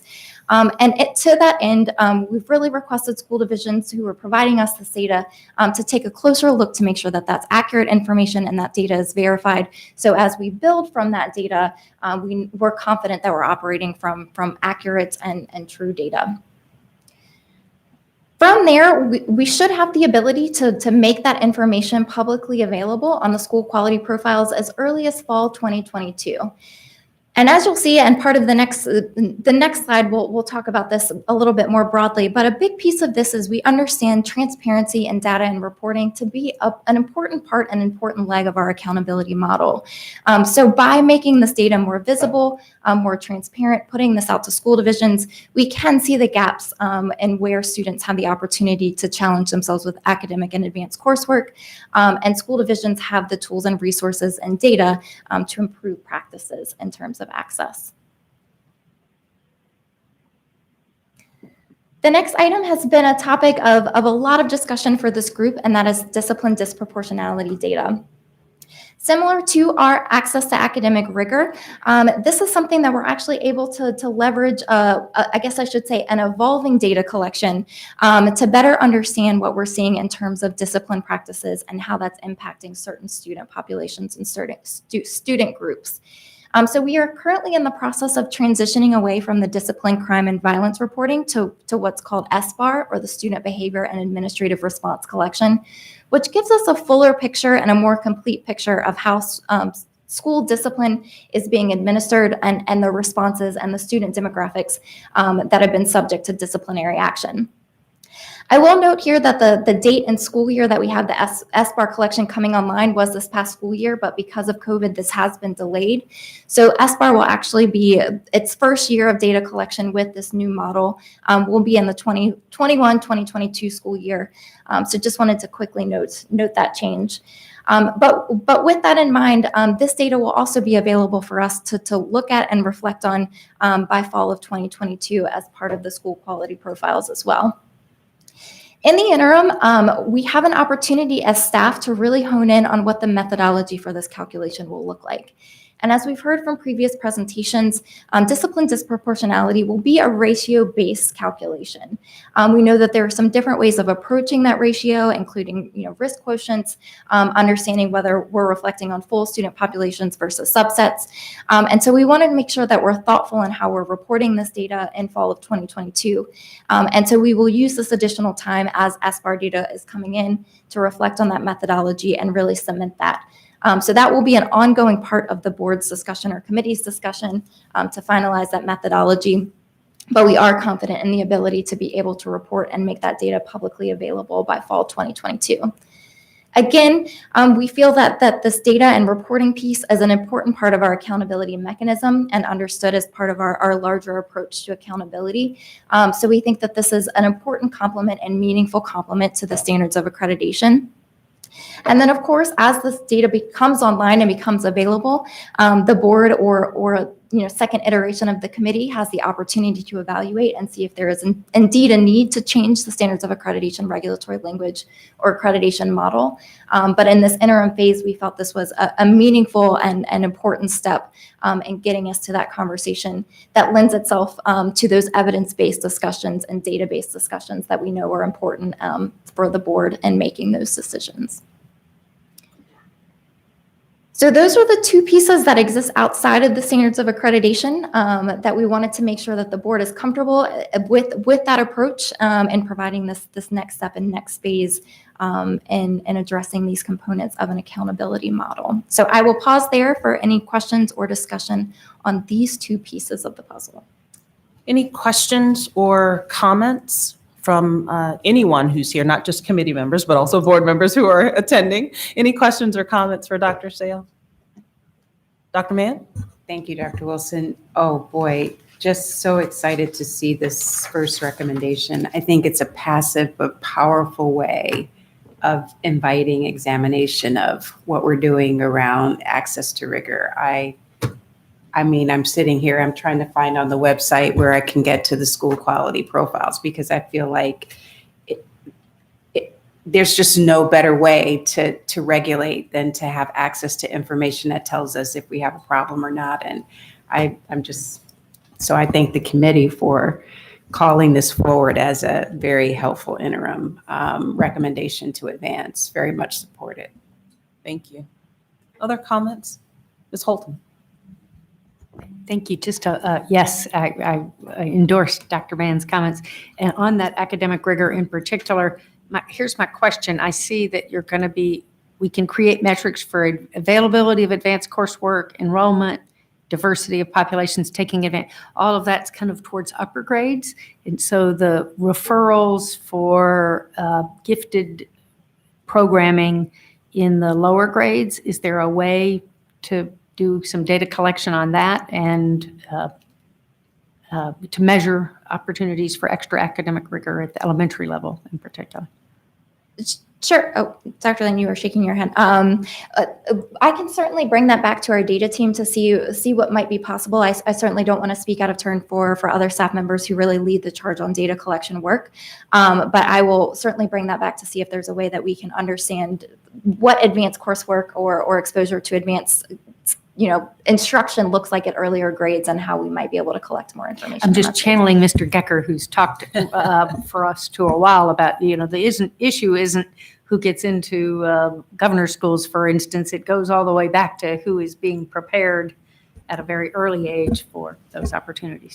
And I think there might be some opportunities too to exist or leverage existing work that's happening in the department. As we know, the regulations for gifted education are under review at the moment. And we're looking at gifted education very closely for these access components. And so, I will make sure that those conversations are interfacing with one another. So we have a kind of a full scope and understanding of how we can look at access beyond the higher grade levels if that's available to us. I feel really confident that the way that this is written will expand to middle school. The elementary schools are not always differentiated that way, but we would be able to identify, kids that are in special programs. But a lot of times the gifted programs in elementary schools are actually inclusive and not always a separate pull-out type of program. they're clustered together, but they're clustered together in a class with more general education students, let's say. So my experience when some of my children had opportunities to take advantage of incredibly wonderful gifted and talented programs in the elementary level, they were essentially pull-out programs, but it's not anything anybody would call advanced coursework. Right. So it wouldn't be captured by these terms, but it was extra programming that they were pulled out for. Right. And, maybe the challenge is to distinguish pulling out for gifted and talented versus pulling out for meetings, particular needs of particular students. But I think we should try to address it through. Yep. And it can get complex. I mean, I'll use my home school division as an example. There are kids that are pulled out of their school and placed into a center-based gifted program. And then there are kids that are clustered together at their home school, what they'll call a site-based gifted. And then there are kids that, and this isn't my home school, but it's quite common that when I was in a smaller school division, there were maybe 4 gifted kids in the grade level. So they were all just in a class with other non-gifted children, but they received some type of extra support. So that I feel really confident in what we can provide you in the way that this is written. It may take us moving through the gifted regulations and some of the things that you're trying to do there before I would feel comfortable reporting anything on a school quality profile on some of those other factors. But we hear the point, we'll take it back and see what's possible. Dr. Durant? Thank you. My comments are on the second one, and I'm really, really pleased with the discipline disproportionality data that will be collected.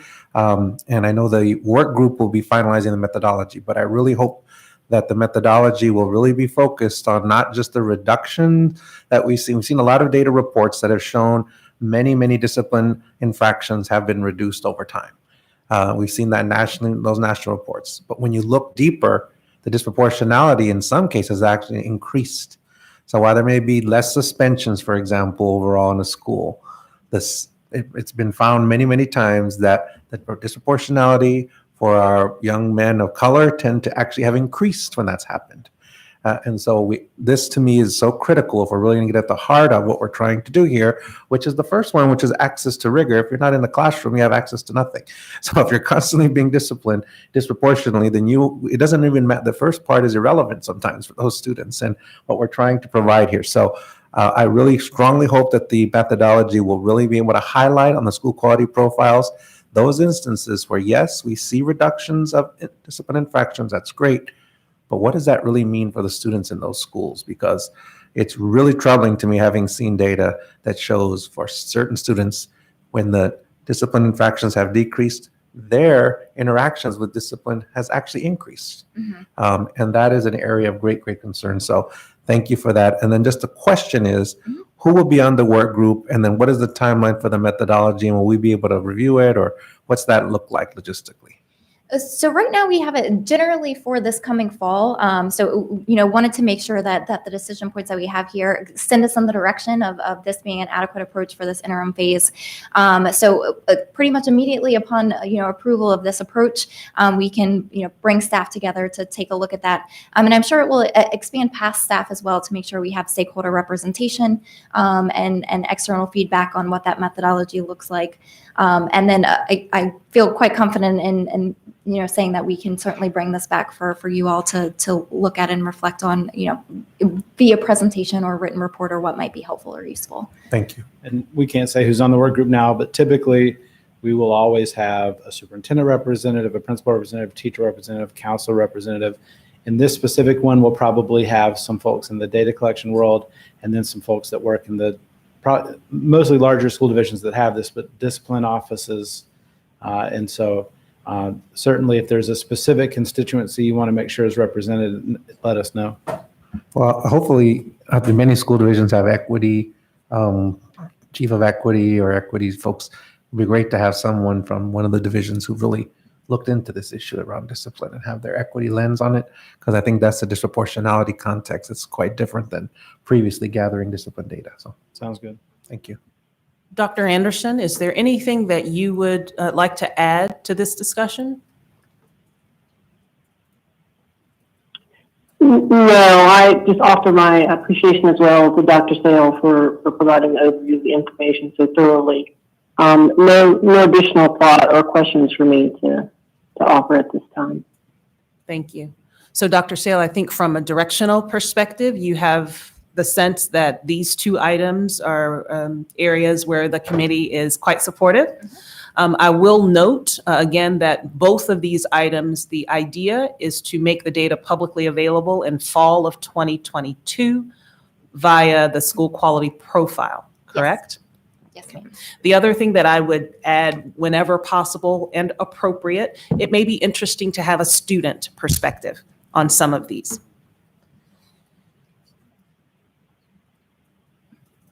And taking notes as we speak to make sure this is all carried back for the next phase of this work. Okay. All right. Our second bucket are suggested technical amendments. As I noted at the outset of the presentation, these aren't meant to be policy-oriented or policy change recommendations, but really making sure that all of the discussion and intent and vision that came into and came behind the 2017 SOA revisions are clearly and consistently reflected throughout the document. And again, as school divisions use this as a operational and functional document, that our intent and requirements and expectations are clearly laid out. Oh, there it is.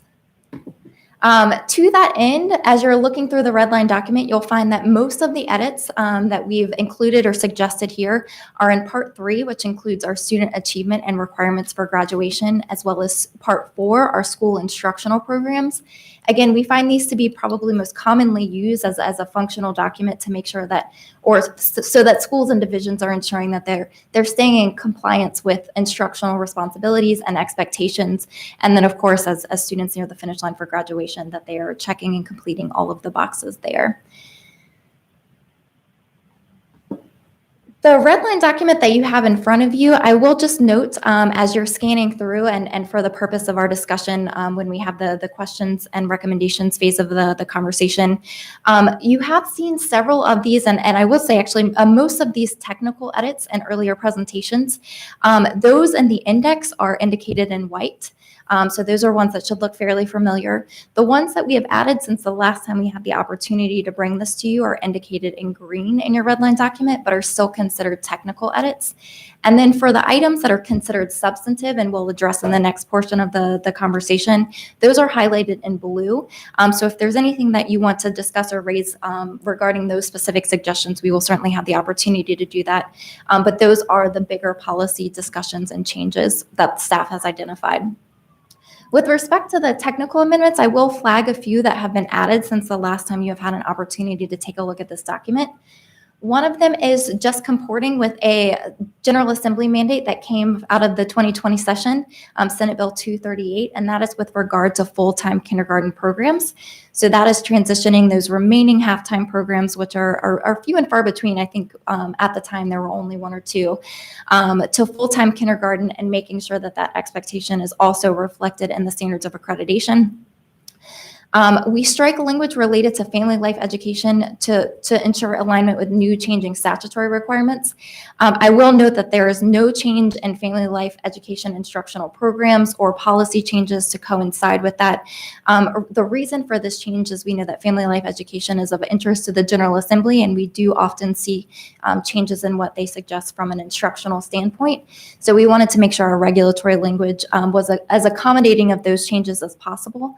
So if there are future changes, that doesn't necessarily require regulatory change. So sets out the broader parameters for family life education, but doesn't require specifics. So that is a little bit more agile there. Similarly, the last technical edit that is new for this group is language on fire and lockdown drills. This is another area in which the General Assembly has made some adjustments over the last few years. And so to keep our regulatory language in line, we've also been reactive to those General Assembly changes. So this generalizes the language a bit, make sure we are up to date and in line with the statutory language. And for both of these requirements, in addition to what we set out in general or code language language and regulatory language, there are some requirements that come from the statewide fire prevention code, as well as the Department of Criminal Justice Services with regard to lockdown drills. And so making sure that schools understand the expectations are both from the educational side as well as other regulatory requirements that are placed on them. So again, with that, I will pause there and just as a reminder, it's the white and green edits that are up for discussion with this phase as we consider those technical edits, and we can certainly address any items in blue during the next phase. And Dr. Wilson, while y'all are reviewing that document, Ms. Holton, I've already heard back on the data collection for enriched programs for elementary and middle school students. Shelley obviously is our expert that knows all this stuff. And we do collect that data already, so we'll be able to report it on the quality profile. With demographics? It is a checkbox that they fill out on every student. So assuming the student has reported race, we'll be able to disaggregate it. Thank you. Okay. Thank you, Dr. Lane. Any questions, discussions, or recommendations on the items that are actually in green or white, correct? And I know there are quite a few changes, so I will also add. Quite a few in the white category. Yes, quite a number of changes there. We are just as an update of where we are in the regulatory process. So when this committee brings its recommendations to the full board, that will represent first review of the proposed phase of regulations. You'll have another opportunity to look at those during the final review phase. But again, that's only kind of phase one of the full regulatory language change. So this will not be the last opportunity you have to take a look at this language and evaluate, but wanted to make sure that we get the process started with as close to what we anticipate seeing as possible. Okay. I don't think I see anyone prepared to chime in here, Dr. Stahl, so feel free to move on to the next section. Okay. Sorry, Dr. Anderson, before I do that, did you have anything to add? Nope, I'm good. I don't have anything to add. Thank you. Dr. Stahl? And the last section here are our substantive proposals for consideration. So similar to that first bucket, these are ones that the board has identified as priorities and things and action items that merit some sort of change. And staff had identified these as being appropriate for a regulatory amendment.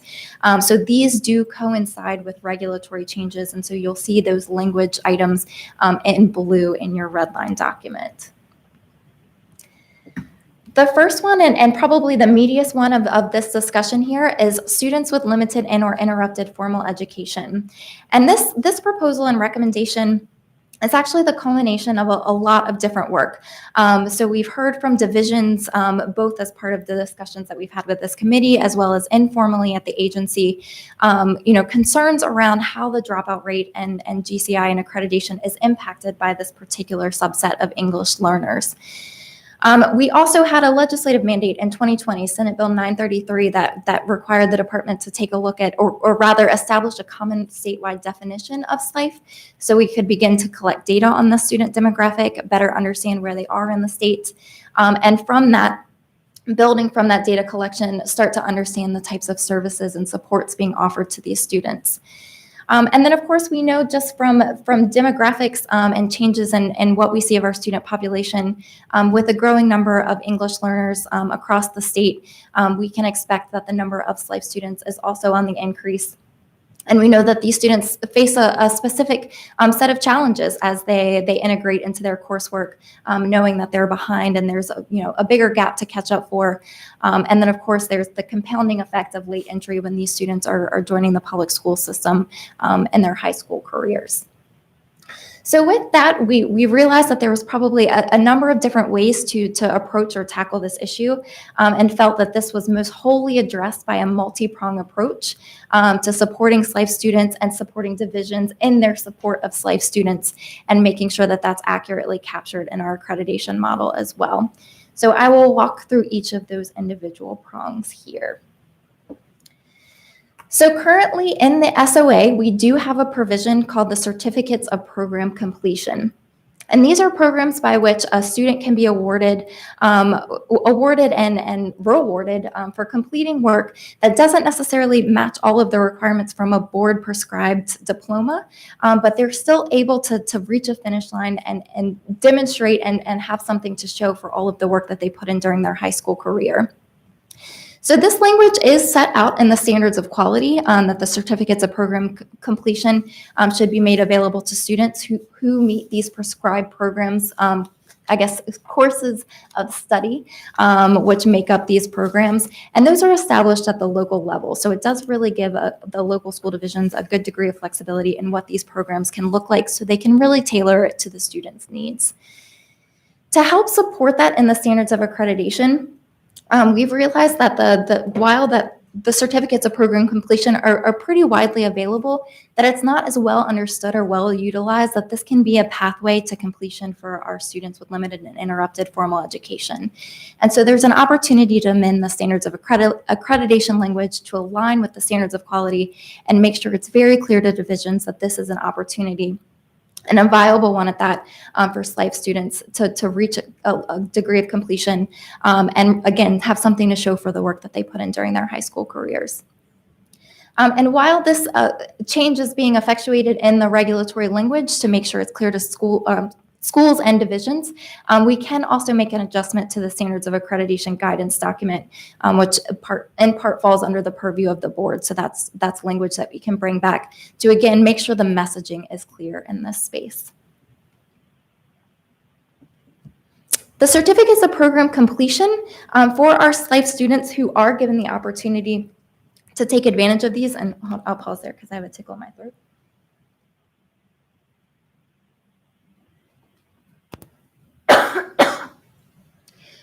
We're hoping that this adjustment will eventually have a positive impact in the accreditation rate by virtue of these students getting the certificates. And I apologize, this tickle is relentless.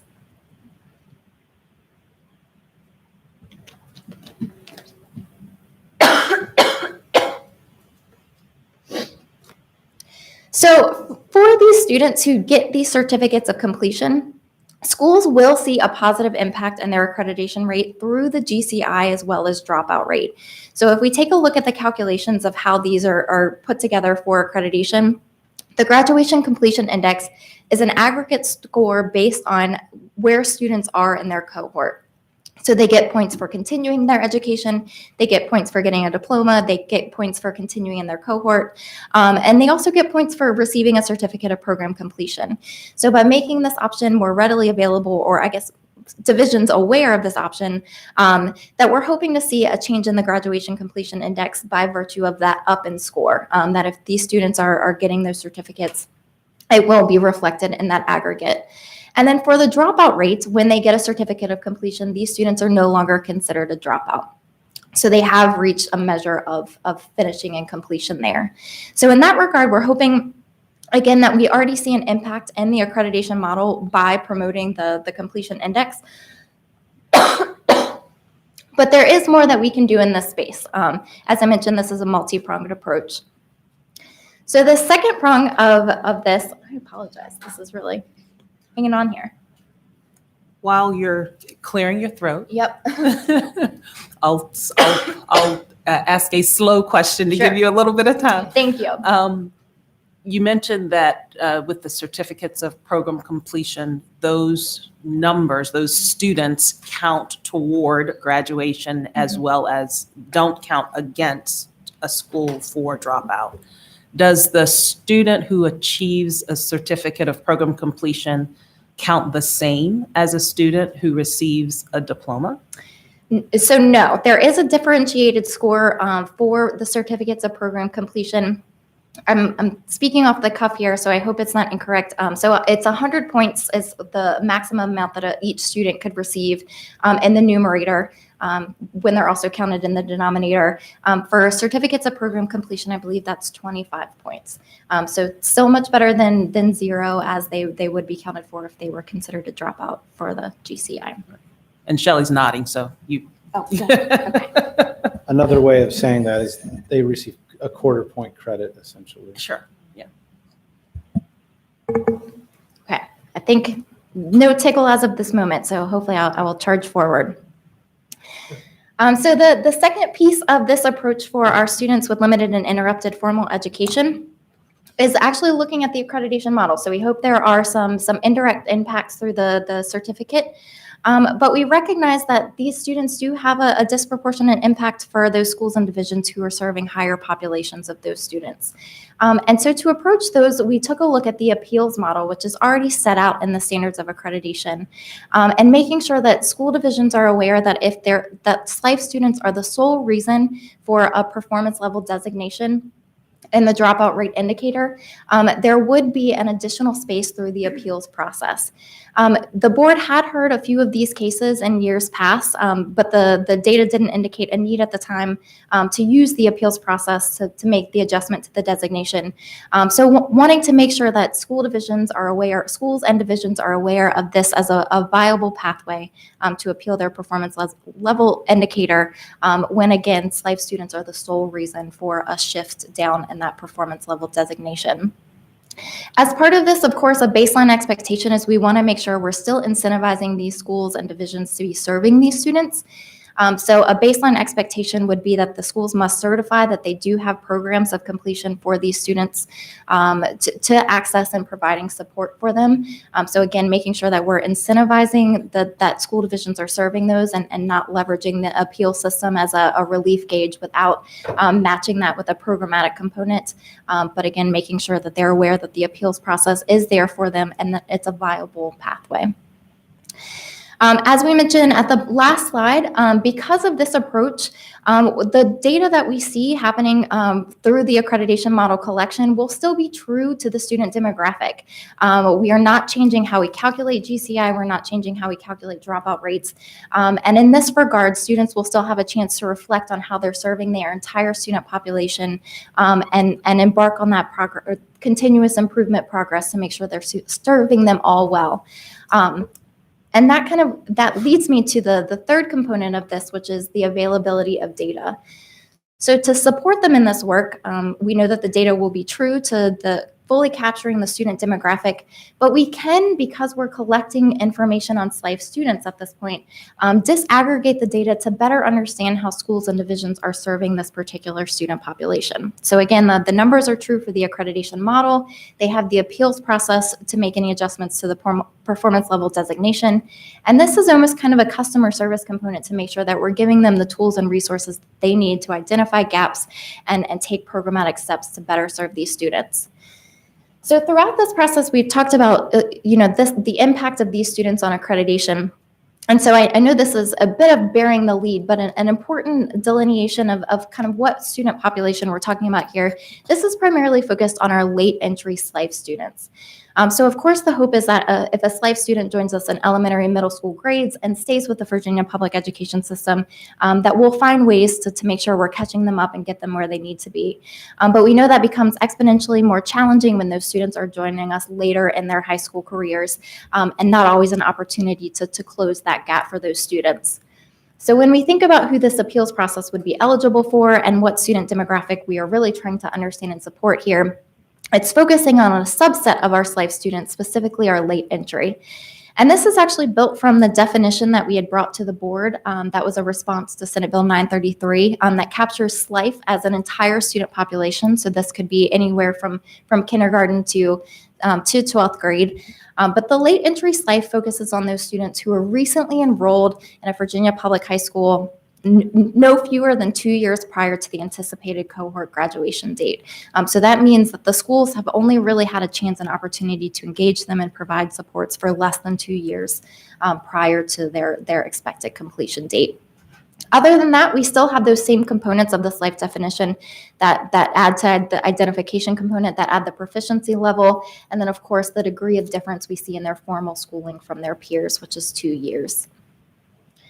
Again, to help support school divisions and their programmatic improvement and that continuous improvement model, but also to aid them in the appeals process if this is an appropriate avenue for them. This additional data and disaggregation of data will allow, again, schools and divisions better able to see what the outcomes of these students are and make adjustments in programming to support and serve these students.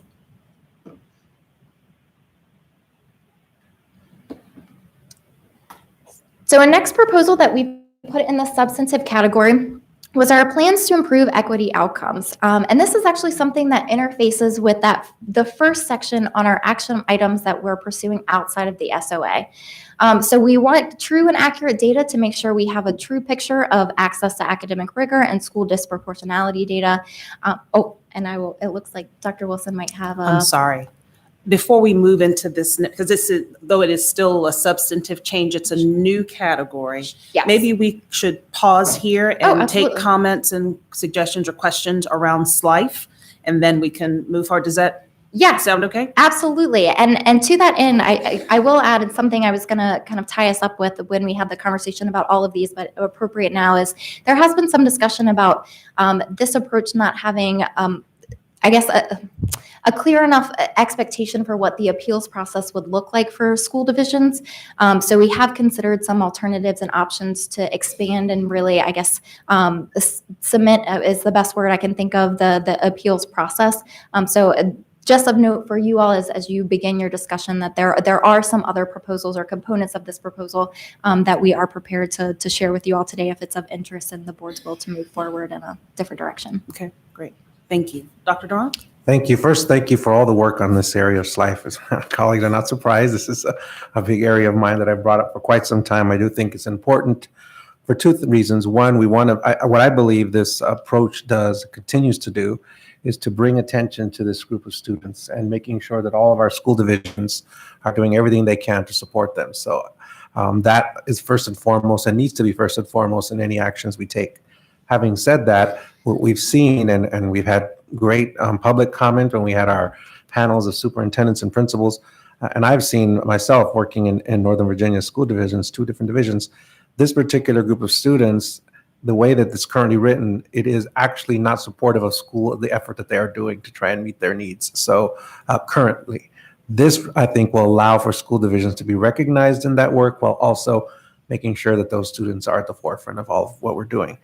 I was the one that raised the concern about the appeals process and had conversations beginning of this week. And there is language that I want to share with my colleagues, and it's in this document that was passed out to us. It's on page 7. And thank you, Dr. Stahl, for writing this language up. It will be passed out. Oh, sorry. I thought it was passed out already. To pass it out. Thank you. But essentially, understanding the need to have this now in the appeal process as a way to move forward. I was hoping that we could find a way to not have to have it appealed, that it would be a part of the process, but I'm understanding of why. I just want to be concerned then that, because I don't think it should have to be a question to us as the board whether or not we agree with the appeal. I think it should be based upon the criteria. We need to verify that the criteria has been met, but I'm concerned that appeals would be at our discretion beyond that. And so what Dr. Stahl has written on page 7 in the highlighted section is the board shall grant any appeal related to the performance level designation or the dropout rate indicator when the school board is able to demonstrate the late entry students with limited and/or the SLIFE students. And then it goes on to say that for any appeal related to the performance level designation for the dropout rate indicator, that the chairman of the school board and the school superintendent must also certify the availability of certificate of program completion. And it also is very clear that it's only guaranteed for 4 consecutive years. So in other words, for 4 consecutive years, the state board would have to accept the appeal if it met that criteria. And I think the 4 years is a good indicator, because if this is happening year after year after year, then there should be other things looked at. But I'm very concerned if we do not have the shall grant in here, that I don't believe then it really helps move forward with what we're trying to accomplish by putting it in appeals. I had hoped that it would not be an appeal, but again, I am very supportive of why it is there now. I'm not opposed to that as long as this is here. So I wanted to share with my colleagues the work that has been done on and conversations that I've had offline with Dr. Lane, with Emily, and Dr. Sal, your work that you did, as well as Holly. Thank you for all the work you've done on this. And I hope that my colleagues can support me in my recommendation to make this slight amendment that would require, no matter who is on the state board, that this, because I don't want it to be at the discretion of who's deciding, in our seats. This is something that could be many years to come. But what should not be of what should be required is that they meet the criteria that I think has been clearly outlined, and then it would not be more than 4 consecutive years, and that they're also certifying that there is the availability of their certificate of program completion. So I think there's some guardrails there, but there's also a guarantee that I believe is necessary.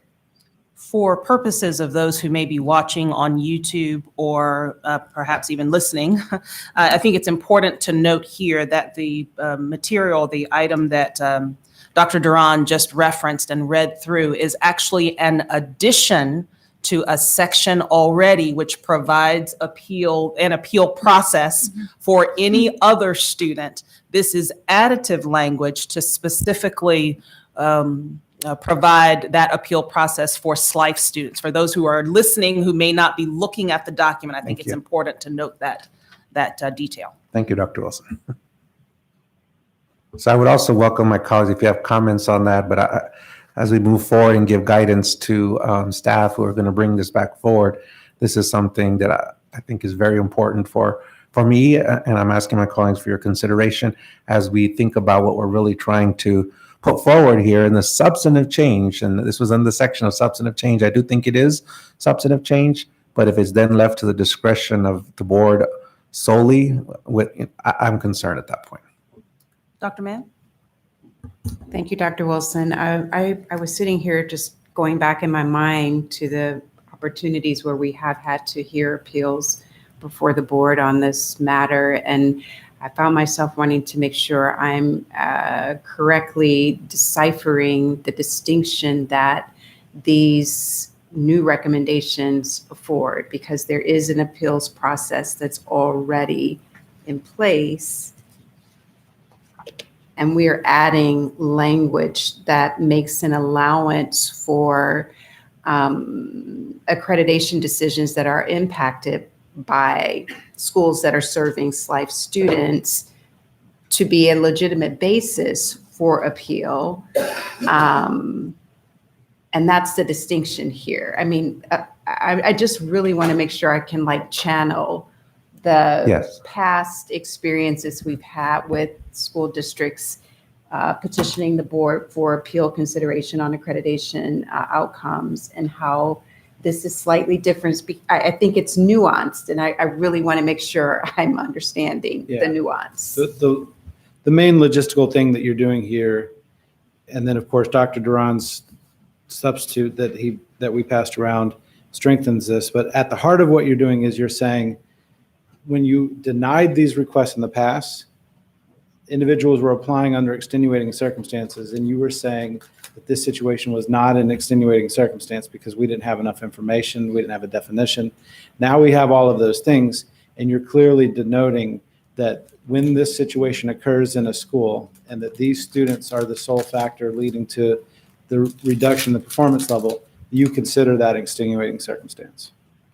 And thank you, Dr. Lane. And in light of your comments, Dr. Duran, you're saying that should not be subject to point of view. It should be granted for a 4-year period. And after that time, there is then an opportunity to consider if there are other factors at play that might be driving this particular outcome from a crime. Okay, thank you. Other questions or comments? Ms. Holton? Just that I think this is a good solution. I hear you that you tried to figure it out, how to fit it into without having to go through the appeals process, but I can see why you ended up in the appeals process, and it's a good solution. Thank you. Dr. Anderson?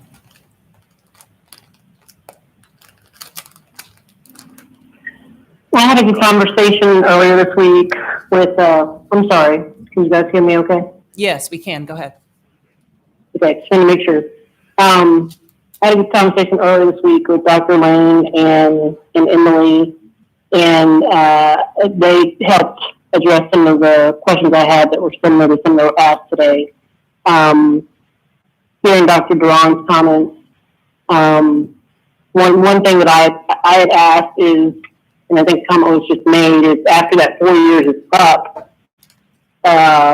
a review or of some sort would be conducted to see if there's other extenuating factors contributing. And I asked the question more so, what occurs along the way, or what expectations are kind of set along the way during that 4-year period that would incentivize or put accountability on that school to be not only tracking that data, but reacting to it. Does that make sense? Yes, and providing the appropriate supports that would then, at the end of the 4-year period, yield a different outcome. Is there any kind of review, halfway through review, of just a status to say, is there something occurring that kind of keeps a finger on the pulse of what's going on during that 4-year period? Or is it even necessary? I'm curious what the other committee and board members think. I don't disagree with the concept, just want to see if it's considering all the. Sure, Dr. Stahl? Sure. Well, as we noted before, a part of the multi-pronged approach here is making sure that our data is accurately capturing how these students are doing from an outcome perspective and a support perspective. So I think there's an opportunity here using the disaggregated data based on the new definition of or late entry SLIFE. We still will have kind of to throw back to our earlier part of the conversation, those public reporting and transparency components to the data. So that will still be tracked on a year by year and annual basis as part of the accreditation model. Those numbers will be true and reflect those students. So you will be able to see the year over year progress in that regard. The appeals process, even though we do have it established as a shall grant, could still come before the board. So they would still have an opportunity to present their case and demonstrate that for more or less an annual check-in on progress and things that they're changing as part of the appeals process, just as we would ask other appeals to appear before the board with the expectation that the feedback and information that they're putting forward is true, that you're able to indicate to them some opportunities for growth or change. And then, of course, at the end of the 4 consecutive years, they would be held accountable to making those adjustments to ensure that they're serving those students.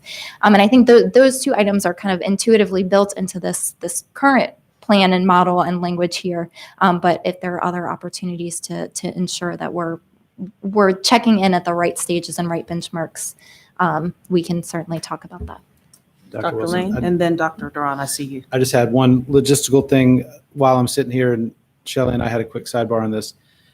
Whereas we have the definition of SLIFE, I think the definition of late entry SLIFE will need to be inserted into the definition section of the SOA, just so we can capture what that is. But we can handle that offline, but I just want to make sure I told you that.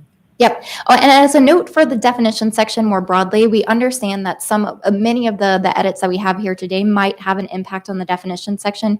So we haven't made any changes to that yet, recognizing that that's the last phase of this to make sure we are defining accurately what is reflected in the rest of the document. So we can certainly make sure that that's reflected in the definition segment, and that will still be a part of the next phase. Dr. Duran? Yeah, thank you. I would, even though the word shall grant is there, and I think that's very important, I would not in any way say that wouldn't mean that we would ask questions and ask them to present data, and through the appeals process really want to understand what's going on. And up to the 4 years after that, then it's still the discretion. They still could, but I don't want in any way to have it be heard by anyone in the public listening or my colleagues that I'm suggesting that we just say, oh, turn the piece of paper in and just do it automatically. I would still, as one board member, want to know a little bit more and ask a lot of good questions and have them to present what's really happening and really look at it. And that's why I really appreciated the certification of their availability of their certificate of program completion, and then some of the other things we want to see happening. Mm-hmm. My concern was just that we would not be then our discretion. Well, that's not enough. Because I do believe that based on what we know for this population, that the 2 years and the late entry isn't it defined by 2 years in this case. I had discussion around that about the 2 years. I'm fine with the 2 years. But I think that because of that and what we know about this population of students who are coming in with 0 credits in some cases and coming in and only being for 2 years, and there's some amazing work that schools are doing to support them, but yet at the same time, then they're being counted against them. And I have real concern about that. And so that's why I think the shall part is important.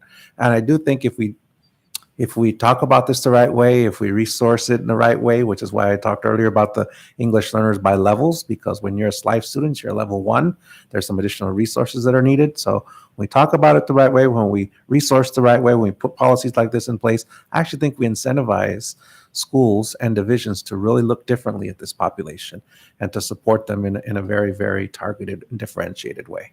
So I appreciate the work you've done, and I appreciate my colleagues considering my amendment here. So any other questions or comments?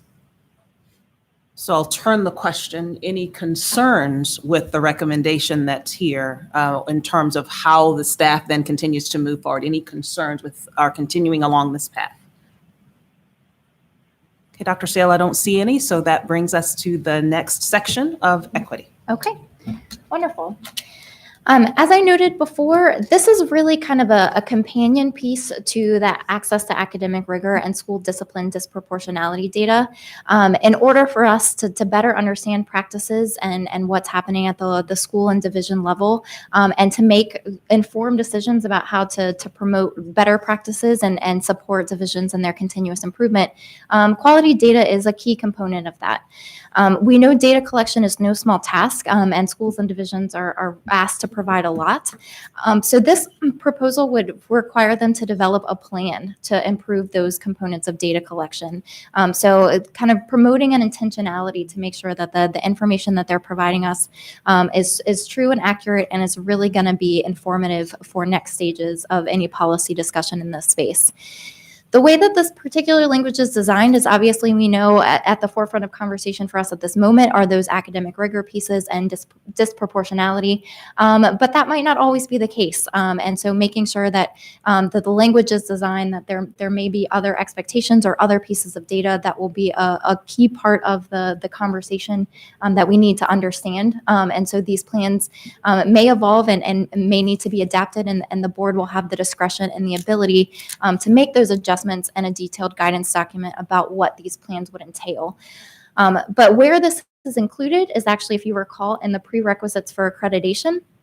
So this is an expectation that school divisions produce these plans even prior to be awarding their accreditation rating. So this does give a little bit of gravity and weight to this requirement, that it's not just a box to check, that it's something that we genuinely want and value school divisions doing and making sure that they're completing these. So again, that translates to better, higher quality data for us as we make policy decisions and supporting all of our learners and what they need moving forward. There's a few different ways that schools can be compliant with this requirement. So as we know, our accreditation model is on a school basis. Schools as individuals can produce these plans and include them in their school level comprehensive plan. But schools can also be considered compliant by virtue of their division having created a plan. We know on things like data collection, individual schools and central office staff work hand in hand on those components. So wanted to provide that flexibility and reflect that local dynamic and how a school can be compliant for this requirement. I will pause there since this is another substantive one, and we do have another leg of this conversation, but if it might be worthwhile to tackle this one separately and individually, we can certainly stop here, or we can charge ahead and have this discussion as part of the other conversations on some of the outstanding substantive edits here today.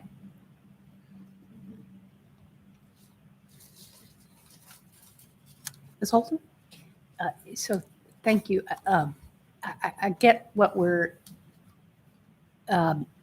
aiming at here around data collection, but I'm a little confused. The headline is plans to improve equity outcomes. The language, both on the slide and in the red line document, is plan to improve data collection around equity outcomes. Mm-hmm. And that is a distinction.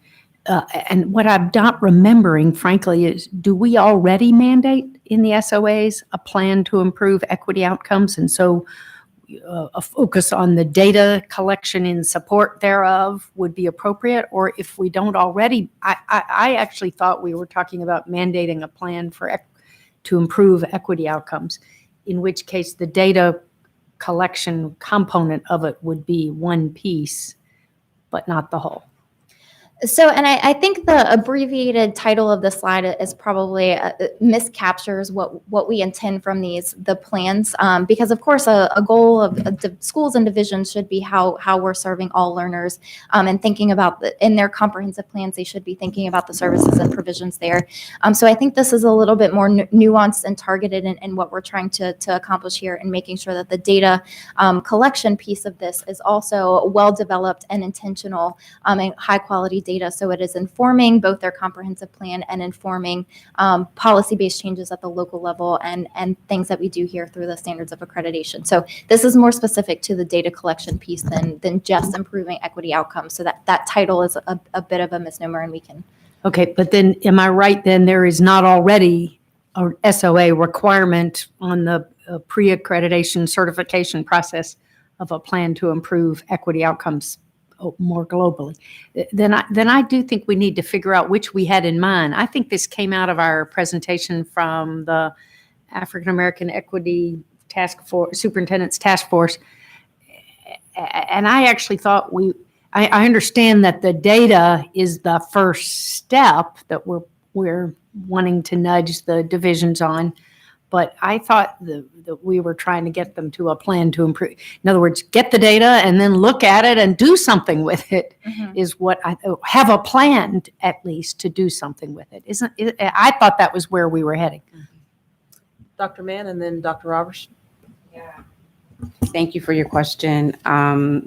Because I was thinking along the same lines, I had the same point of conflict or confusion over what we were after. And I guess as I was considering what we were going to invite schools to share as evidence of being compliant, I immediately thought about, it's great to have a district-wide plan, but if a school is going to use that, talking about how they are actually carrying out some fashion of that plan that connects to what the district is trying to accomplish, to speak to their progress, to speak to what they're actually doing. Because I too worry that a plan absent, what are we doing, and not forcing uniformity around how schools are addressing their desired outcomes in the space, but certainly that there was some expectation that we were driving at outcomes around equity, and not having a plan alone suffice as, being adequate to address some of what I thought I too heard as this issue was being elevated in the various workshop conversations that we've had. Dr. Robertson and then Dr. Lane. And maybe Dr. Lane's going to answer the question or provide greater clarity. I'm not seeking an answer to the question right now, but I think the second bullet regarding Board of Ed will develop more detailed guidance on what must be included in the plans.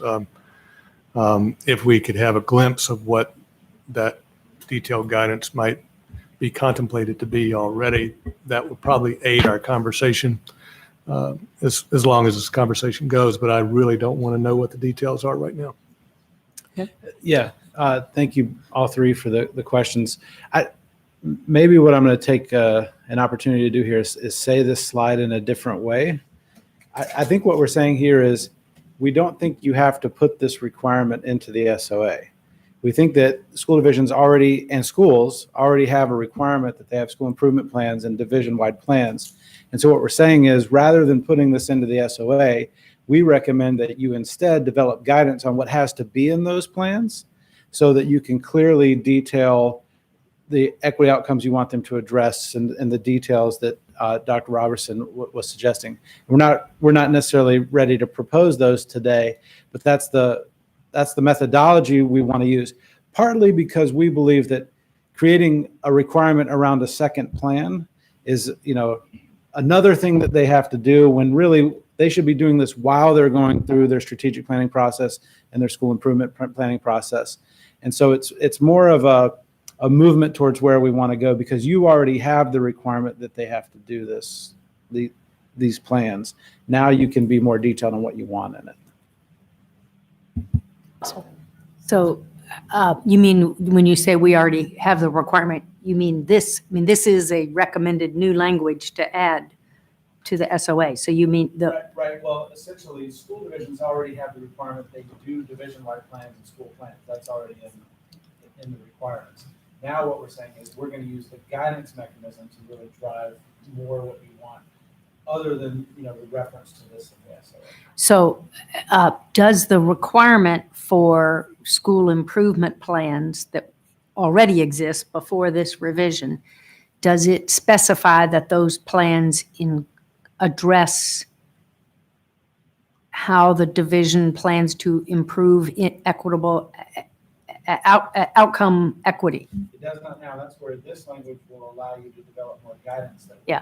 Well, if it doesn't already, then this does not meet my need, because all this says is you have to have a plan for how you're going to collect data. You can collect data. You can have a plan to collect data that shows you're doing a disastrous job on equitable outcomes and have met this requirement.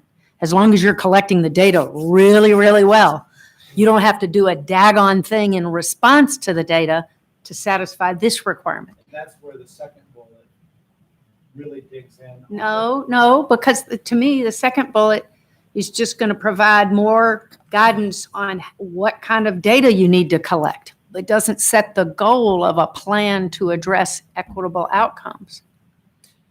And it may be that maybe we need to go back and look at the language around school improvement plans that are already required generally. Maybe it does require, maybe those school improvement plans do have to address what are you going to do about inequitable outcomes. And so just getting them better data to work with is all that we need to add. But if the school improvement plan, I hear you not wanting to make a big new plan requirement, but maybe revise the requirement for the school improvement plan. Maybe go look at that language and make sure that planning for how you're going to improve the outcome equity. Yeah. So if you looked at item 9 and the new item 10 on page 92 and somehow work or massage those two together, that may help satisfy part of what I hear Ms. Holton saying and what I hear Dr. Lane saying is coming, but right now the two are standing separately. And what I hear us saying is that they could stand together, one supporting the other. But as it is right now, it looks like a totally separate plan without, in item 10, with no clear expectation that there's an action coming behind the plan itself. Right. And so there ought to be a plan for how you're going to improve equity outcomes, part of which is developing better data collection. But that's only part of it. And that I agree with Dr. Wilson's suggestion that it may well be in section 9. If that section 9 is the comprehensive school plan requirement, if that's the only, and I guess there are also school improvement plans required as part of the accreditation process, but I'm not sure that's for everybody. That's only for those who have been identified as weaknesses. So this comprehensive plan is the only plan that's for everybody. We'll strengthen the language. I understand what you want. Dr. Mann? Yeah, no, I was going to add that I would feel even better if we weren't dictating what it meant for a district to articulate their plans for improvement, because I do feel like oftentimes that does lead to get it done, check the box. But the idea that if within the comprehensive plan, you are inviting people to talk about how they're going to improve outcomes, then you have a way that feels authentic to what a district is striving to accomplish. And I feel that that's much more meaningful than for the board to prescribe every district looks the same in terms of what and how it goes at this issue, because the issue looks different across the Commonwealth. So I err in that direction versus feeling like we have to prescribe something that does become a formulaic activity to sort of check a box and get done. Other comments? So directionally, so that the staff knows how to move. I'm sorry, Dr. Anderson, before I do that, any comments or questions, suggestions there? Yeah, I would just, I would say yes, to both comments that were just made, and I feel like there's like a medium between the two.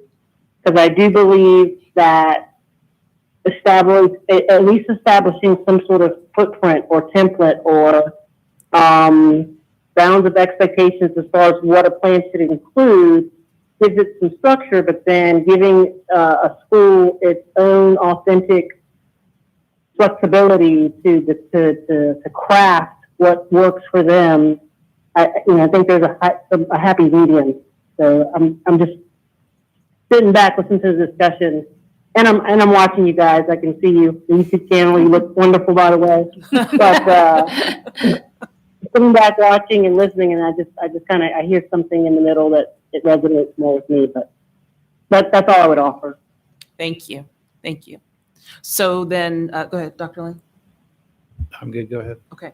So directionally, as staff then is working, is there consensus that this idea of a plan that focuses on improved outcomes is a direction that we want to head, knowing that there's still some work to do with language and how we fit, this expectation within a frame that already exists perhaps, or make it more clear in terms of what it is we'd like to see. Do we have consensus for staff to know that they should continue in this direction? Any concerns? I don't see any, Dr. Stahl. Okay. Put a period. Next paragraph. Well, I have all of that noted here, that we can revise and massage that language to reflect a broader plan here and figure out the framework for compliance for that piece. Great. Okay. All right. So you want to talk about, the implementation committee. Sure. These last few substantive edits are the result of conversations from staff internally, which were in part informed by stakeholder feedback and feedback from divisions, but also just as we've had the opportunity to observe implementation over the last few years, recognize needs and maybe making some edits to support our students and schools and divisions in their work around the standards of accreditation. So in addition to the technical amendments that are included in the document and the items that we've noted related to SLIFE and the equity plans, there are a few other blue items that we considered substantive edits that are coming from the SMA Implementation Committee. I think as scale goes, these are a bit smaller than those two other items that we had kind of broken out as part of the discussion, but still a shift in policy change and thinking that was meaningful enough that we thought it was important for us to pull these out and note these for the board. The first one is a language change around setting an expectation for promotion of English language students. And just to clarify here, while I think the expectation is implicit in our standards of accreditation document, this clearly marks that no English language or English learner student should be held back a grade solely based on their language proficiency. So making sure that expectation is clear and explicitly set out in the board standards of accreditation. We added the options for a verified credit in history and social science based on the new appropriation language. That does give us a little bit of flexibility for the use of performance assessments. So making sure that is now carried over and reflected in the standards of accreditation document, which did require edits in a few places, including graduation requirements, where we break out the way a student can earn a verified credit, as well as a itemized section of the document which focuses on standard and verified units of credit. We did update language on performance assessments, which again, I think were understood implicitly by the board to be how we want and understand the implementation of performance assessments to work. But it was clarifying language around that better aligns with practice in the field related to the use of the word authentic and the pluralization of performance assessments. We understood the board to expect and want schools and divisions using performance assessments in writing to have multiple checkpoints in order for those to satisfy the verified credit requirements. So making sure that's reflected there. In our graduation requirement section, we do propose a new diploma seal in fine arts. So making sure those students who are successful and interested and thriving in those fine arts disciplines have an opportunity to show that success and be recognized for that. In our transfer student section, we made a change on which courses, or rather which assessments can be used to apply towards verified credits when they've transferred into a Virginia public school. This is primarily focusing on those schools who are those transfer students who are late entry, who don't have the opportunity to take all the SOL coursework or end of course assessments to get them to the verified credit requirement. So they would be able to use any end of course or exit assessment in their previous state or home state, and expands that as it was formerly limited to those tests that were used for graduation. So if they've been tested and shown mastery of content in their home state, that would translate to a verified credit in Virginia. The language around remediation and mathematics, in the standards of accreditation, we do have very explicit language around when we intervene and provide remedial services for reading. The same language was not mirrored for mathematics, so making sure the expectation for school divisions was we were promoting literacy and fluency and numeracy as well, so carrying that language there. A part of this also clarifies for school divisions that the expectation is that these services are provided outside of core instructional time, and outside of the normal classroom experience, to make sure that these are supplemental and complementary resources available to students. And lastly is the requirement for schools to develop and maintain a data security plan. I know this is a little bit confusing based on our last discussion and where this would fit into the standards of accreditation. This would not be part of the prerequisites for accreditation or whatever format the previous proposal will take. But this is a requirement for school facilities and safety.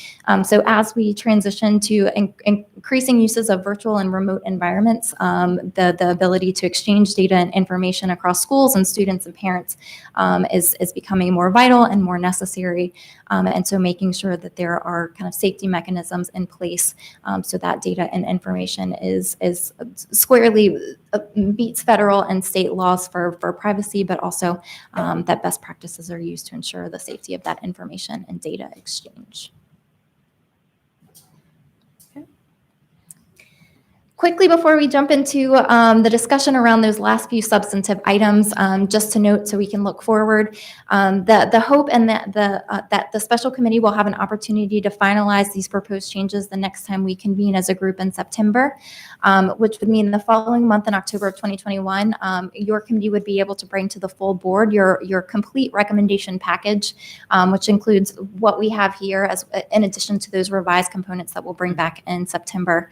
And then the final review of the proposed stage being brought to the full board in November. So that would conclude your role in that first leg of regulatory action, which is the proposed phase before we embark on the next step of the work.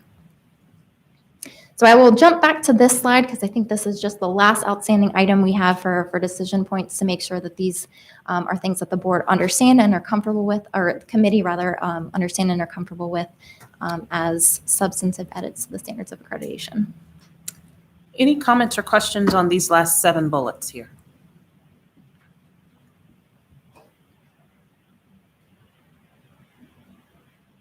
Not seeing any. Dr. Anderson? Yeah, I do have one comment. Just trying to gauge where we are in the presentation. I believe this was the last decision point. Is that correct? That is correct. Yeah. Now, relative to what we just heard, I don't need any comments respective to that. But I just overall, just with all the recommendations that have been formally presented and organized for us to better understand and consider today, I just thought it would be a good time for the committee members and for even some of the new board members that maybe weren't with us when we first started on this journey. They didn't get the opportunity to participate in my over-engineered approach to like establishing a committee working plan and kind of taking a mission analysis approach to understanding what's our objective, what's our assumptions and facts and considerations, and but I only bring that up for one reason, not to drudge everybody back through it again by any means, but the one objective that we settled on to kind of write our course, against was for us to, this committee was going to conduct a review newly implemented accreditation system, the newly implemented accreditation system to assess, there was three things, if we remember. It was the anticipated positive, negative, and unintended outcomes of the system that was put in place. And we also agreed to validate that we were making efficient progress towards what are our positive and intended outcomes were. So I just use that as a barometer or something for us to measure these changes. Some of these changes are just, technical in nature. They're relative to other regulatory action and things that are influencing it. But for some of the other ones that I think are very creative and very timely, we just want to continue to make sure we're holding ourselves accountable to our original focus and our original objectives, which I think all of these recommendations do support positive and or what we want to maybe correct some unintended outcomes. So that's all I wanted to offer. Thank you, Dr. Anderson, and we appreciate your highly and overly engineered work plan.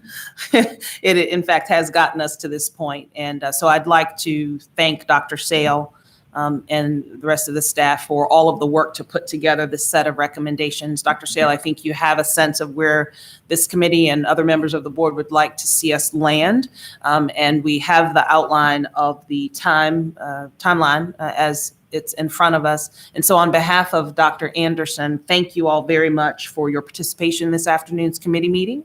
We'll convene tomorrow morning for our regular business meeting at, I believe, 9 a.m. 9 a.m. Thank you. Have a great afternoon. Thank you.